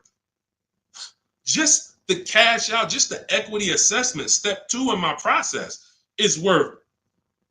For those of you who trade in cars, that right there, 1 step out of my 7-step process is going to be worth thousands of dollars to you. So you can get my new digital book, Cars from Home, 7 Steps to Saving Time, Money, and Avoiding Dealership, and you can get it for 75% off. That's my welcome offer to you, but it's only for 30 minutes. You go to my TikTok bio, my Instagram bio, the YouTube comments, or the Facebook comments, click that link and get your copy for 75% off. You won't even pay the $97 price. You'll pay $24, but you got to get there before the timer goes to 0, and then it goes back up to $97, which is worth every penny. Book's worth every penny at $97. It'll be in your inbox in 2 minutes. And make sure as soon as you get the book, you screenshot the thank you page, because the link to open the book is actually on that page. You open the book on that page, and I also email you a copy, but my support team's email is actually on that page as well, because sometimes you type your email wrong, you're typing fast, you're trying to hurry up and get it before the sale ends, and then you end up typing your email wrong. We can't send the book to a wrong email, so that you'll have my support team's email there. But this is the most serious thing outside of buying a house. There's nothing more serious to me. And some of you are not going to even buy houses. Some of you like, Deshone, I'm a renter. I don't plan on buying. That means the car is your most expensive purchase, and you're going to do it over and over again. You might have 5, 10 of them in your lifetime or more. You lose $5,000 on every one because you didn't have strategy. That's a tough gig. That's a tough gig. I wouldn't want to be in that situation, and I'm not going to be. And anyone who's listening to me is not going to be. Go ahead, Dolan. Let's keep the show on the road. Do you need to know all the extras you want? Upgraded sound system items that are not in the base price? Absolutely. Whenever we buy a new car or we shop for a lease, we always build our car. We go on the site because we want to know everything's available, because we don't want to get a car and find out there was an option we wanted that we didn't get. And we also want to know what we can live with and live without. And we want to build our car to come up with an MSRP. So if the car you want the panoramic sunroof, you want the blind spot monitors, which most cars come with now, whatever it is, you need to have an idea of what that's going to cost. So once we build out our car, we determine our car is $42,900 the way we want it. Now, most times we're going to reach out to dealers and they're not going to have the exact car. That's why we always come up with, and when we're leasing, we come up with a couple colors. Buying, we don't compromise as much because this is a car you need to love. You're going to have it for 8+ years. You don't want to compromise on what you want, or be talked into something, or let you convince yourself of getting something, a color you really don't love, because you're buying this car to keep it for the long run. Now, on a lease rather, you can be much more flexible because in 2.5 years, you're getting ready to shop again. You get a 3-year lease, 2.5 years, 6 months left, it's time to shop again. So we want to make sure we can be more flexible with that. But yes, we want to know how much it's going to cost so that we can start to budget.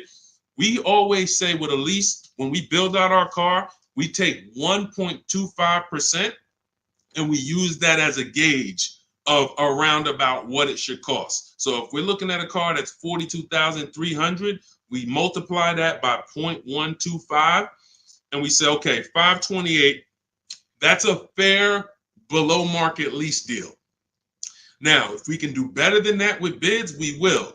If the lease program is not as good, when we get our bids, it might come in at 1.3, 1.4, our best offer. We're going to have more offers than that. If your other offers aren't higher, then you didn't shop the right way. Because when you shop, you should see a $3,000 to $5,000 to $7,000 difference from your best offer to your worst offer. When you get offers the way we teach, you're going to get more market value, below market value, above market value. You're going to see them all.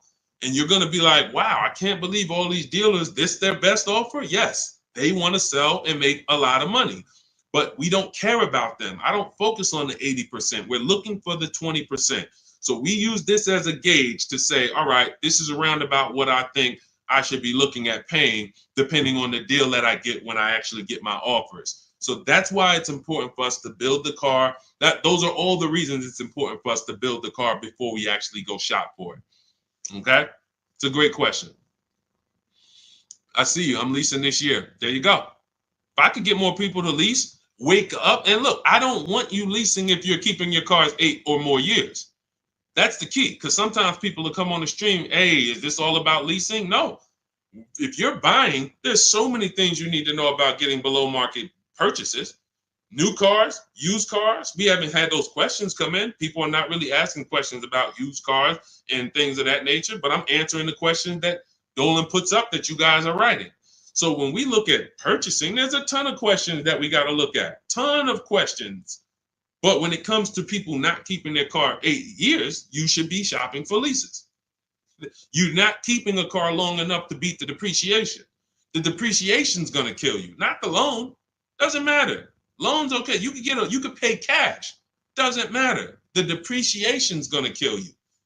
That's what you're doing. You're buying a depreciating asset, trying to keep it short term, flip it, and do it again. You can't win. The only way to win with a depreciating asset is long-term ownership, or never tie your money up in it in the first place, which is a below market lease. Go ahead, Dolan, throw that one back up. Arturo, does your credit score affect the lease? Sure. You want to have fair credit? I always tell people you want to get to about a 660, 680, similar to if you were trying to get a good deal on a house. You would be trying to set yourself up with a good credit report to buy a house. Now with leasing, you can also lean on payment history. So if you have a $400, $500 a month payment, you've been making it on time for 2 years, that weighs heavily in you getting approved.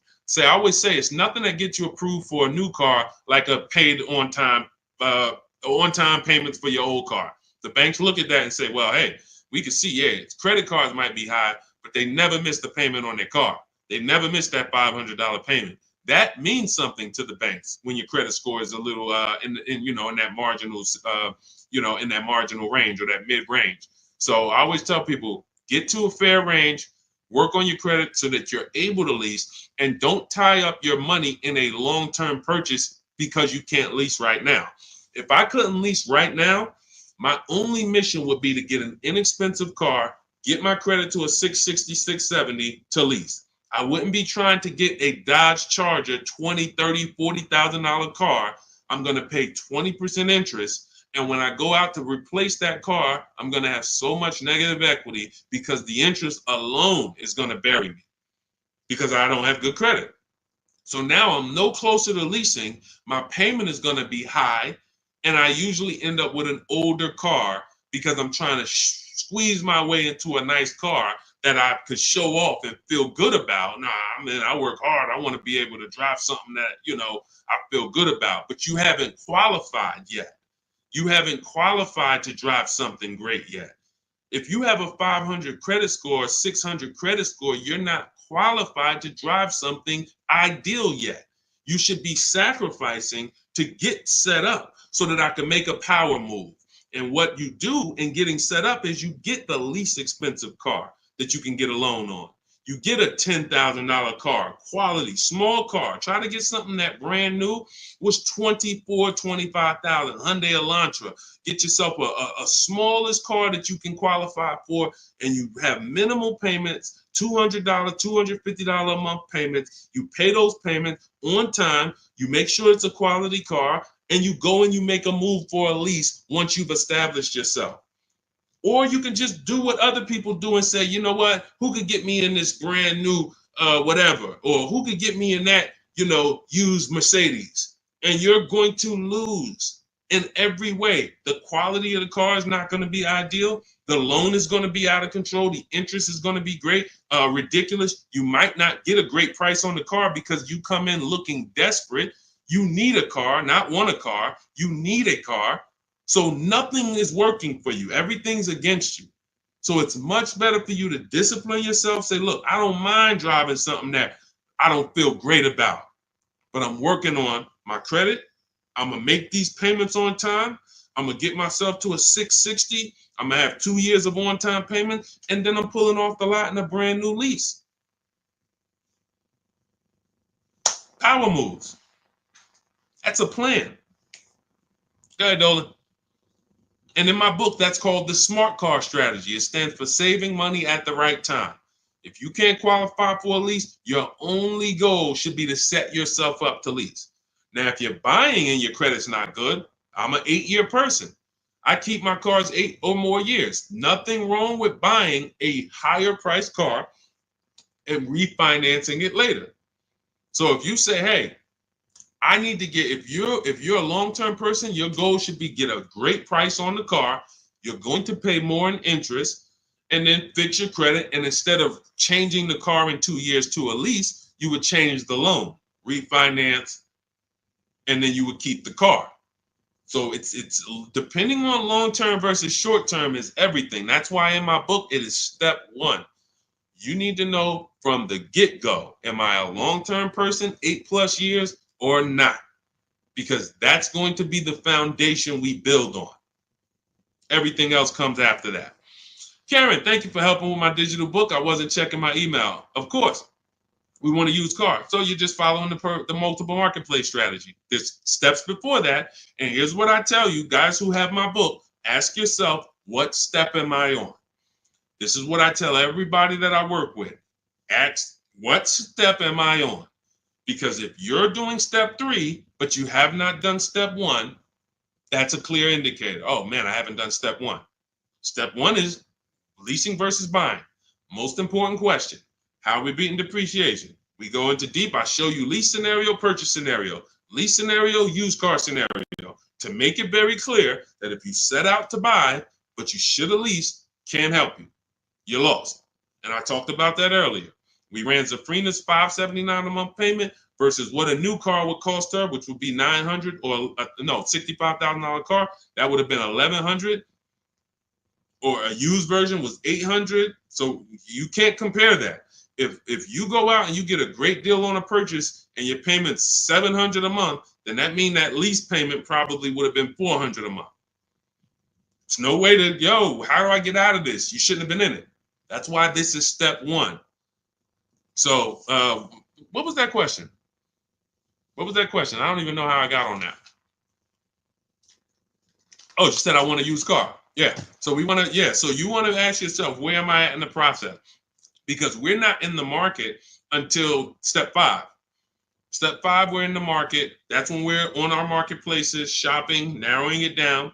We have specific ways we narrow down used cars. This is not just general information that you can find on social media and you Google it, how to buy a used car. Yeah, good luck. That stuff means nothing. Car salespeople are been watching those blog articles for years saying, okay, this is what they're coming to do. Don't tell them you have a trade-in. Okay, good.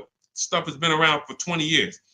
What we're doing is we're narrowing it down when we get to step 5, based on title history, service records, accident history.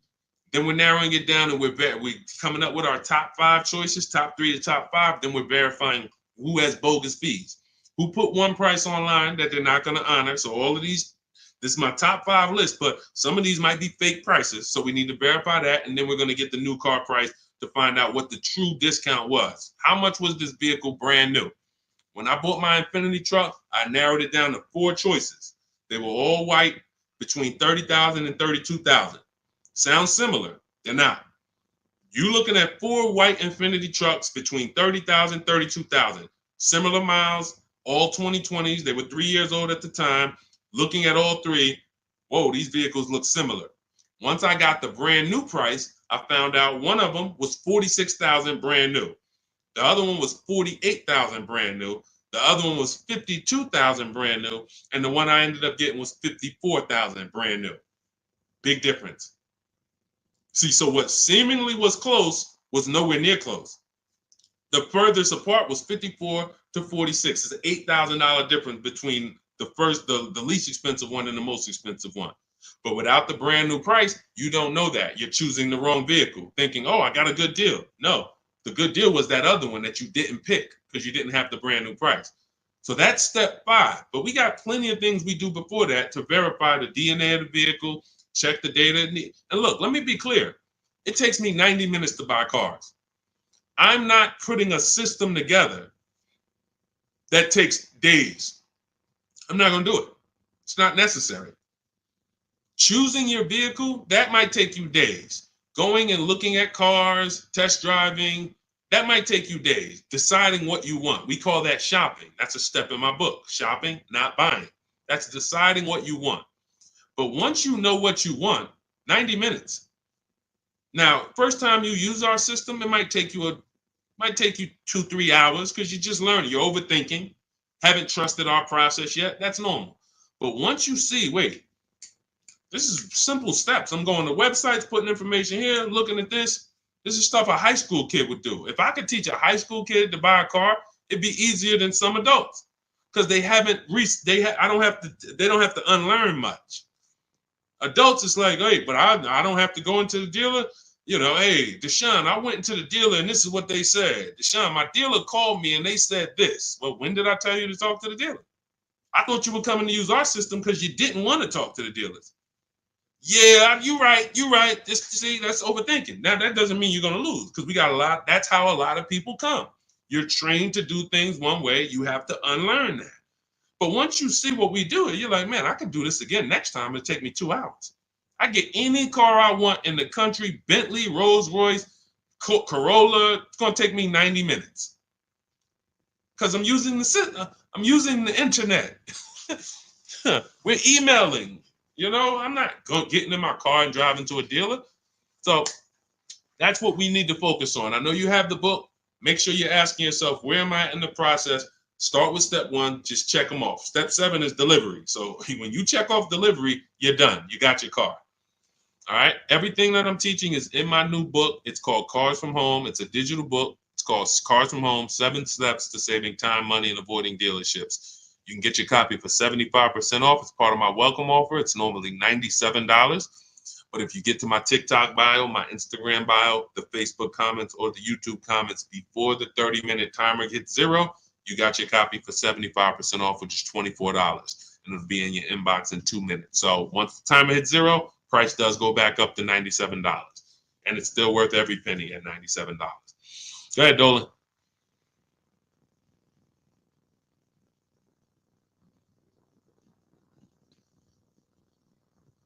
Dolan, you there?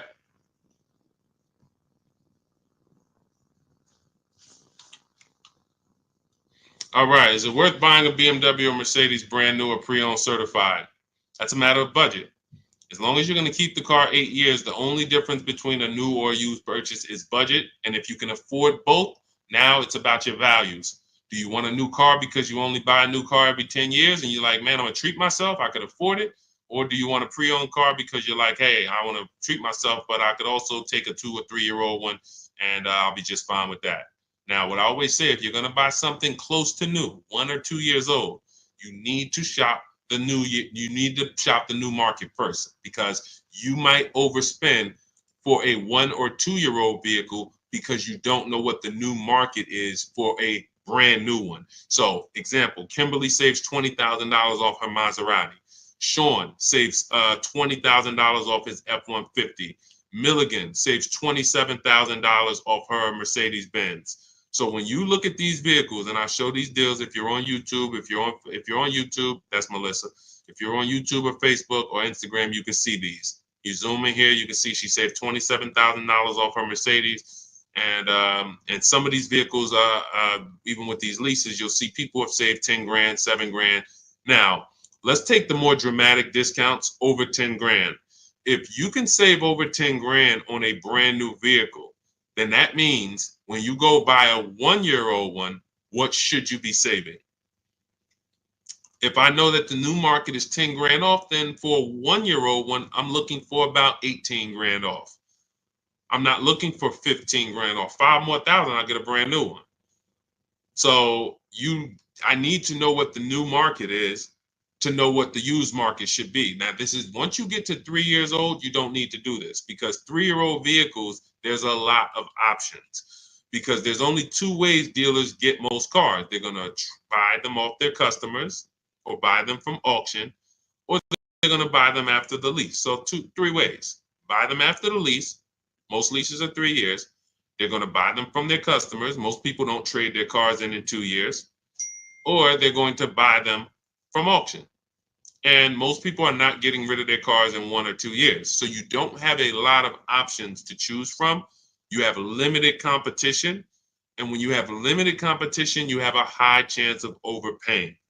But if I shop the brand new market and I see, wait a minute, on this car, brand new, I could get $20,000 off. Now, some of you might say, wow, if I could afford, I'll just get a brand new one. If that's the market, because I didn't know that the discount was going to be that big. But once you see this, okay, I know I can't pay more than on a used one.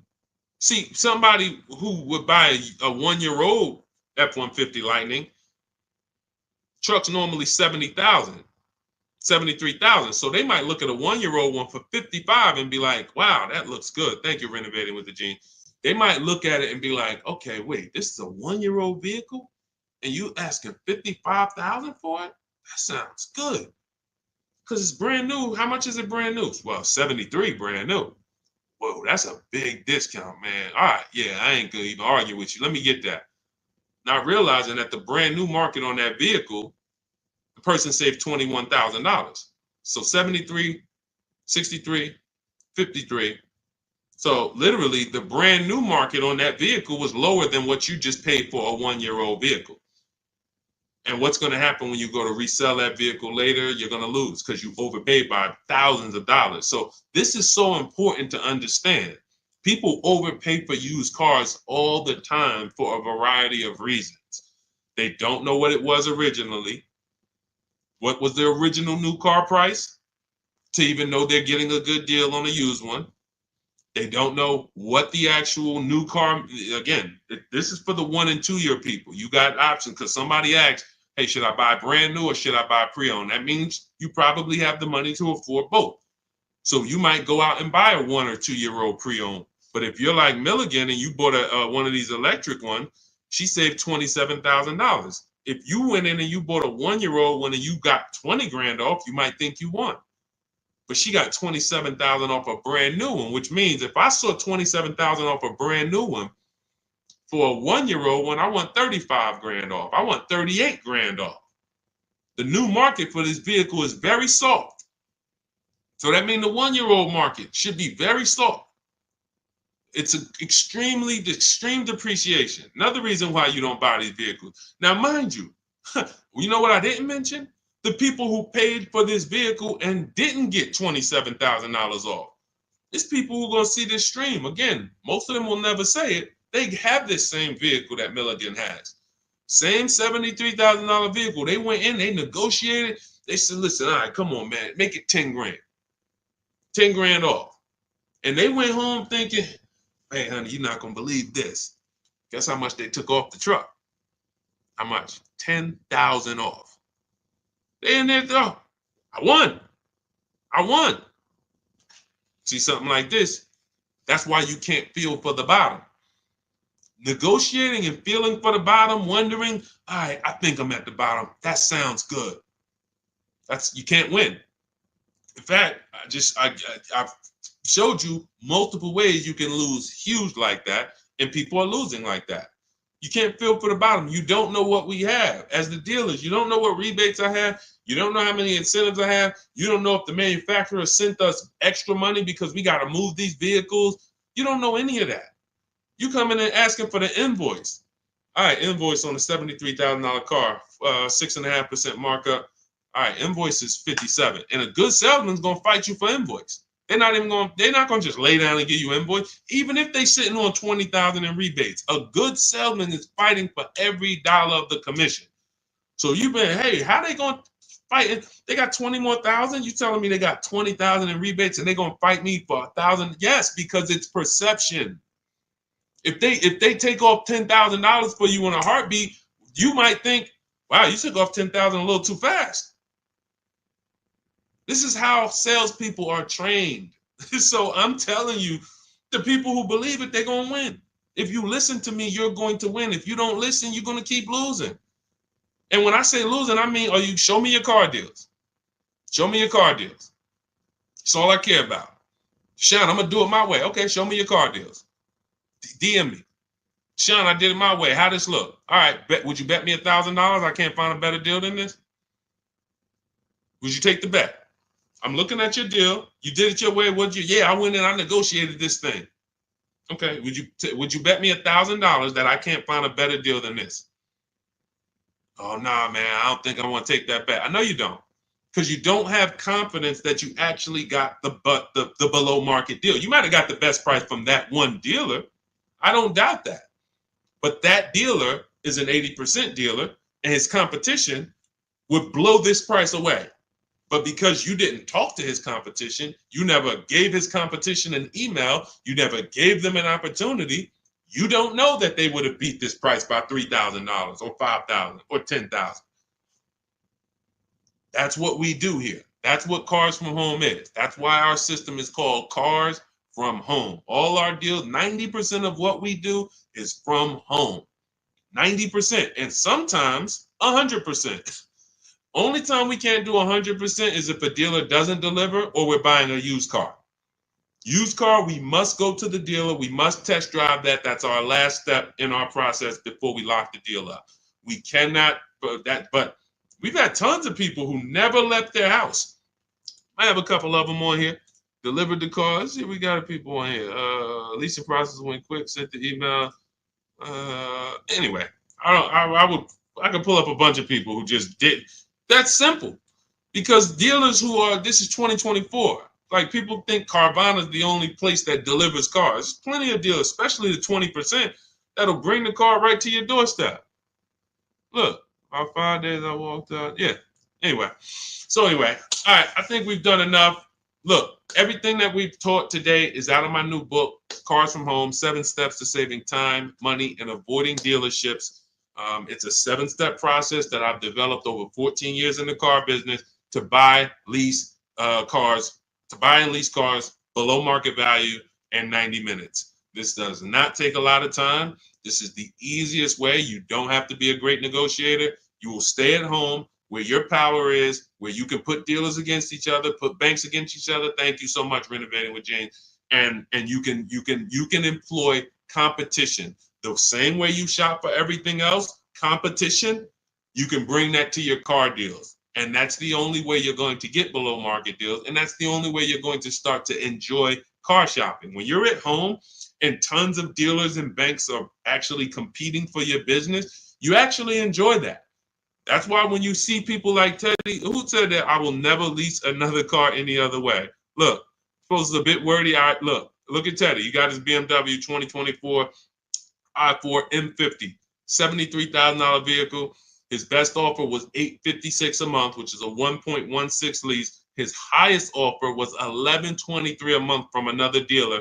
His closest dealer, his local BMW dealer, was 97. Where was it? Nine. Look, the dealer closest to me was 986.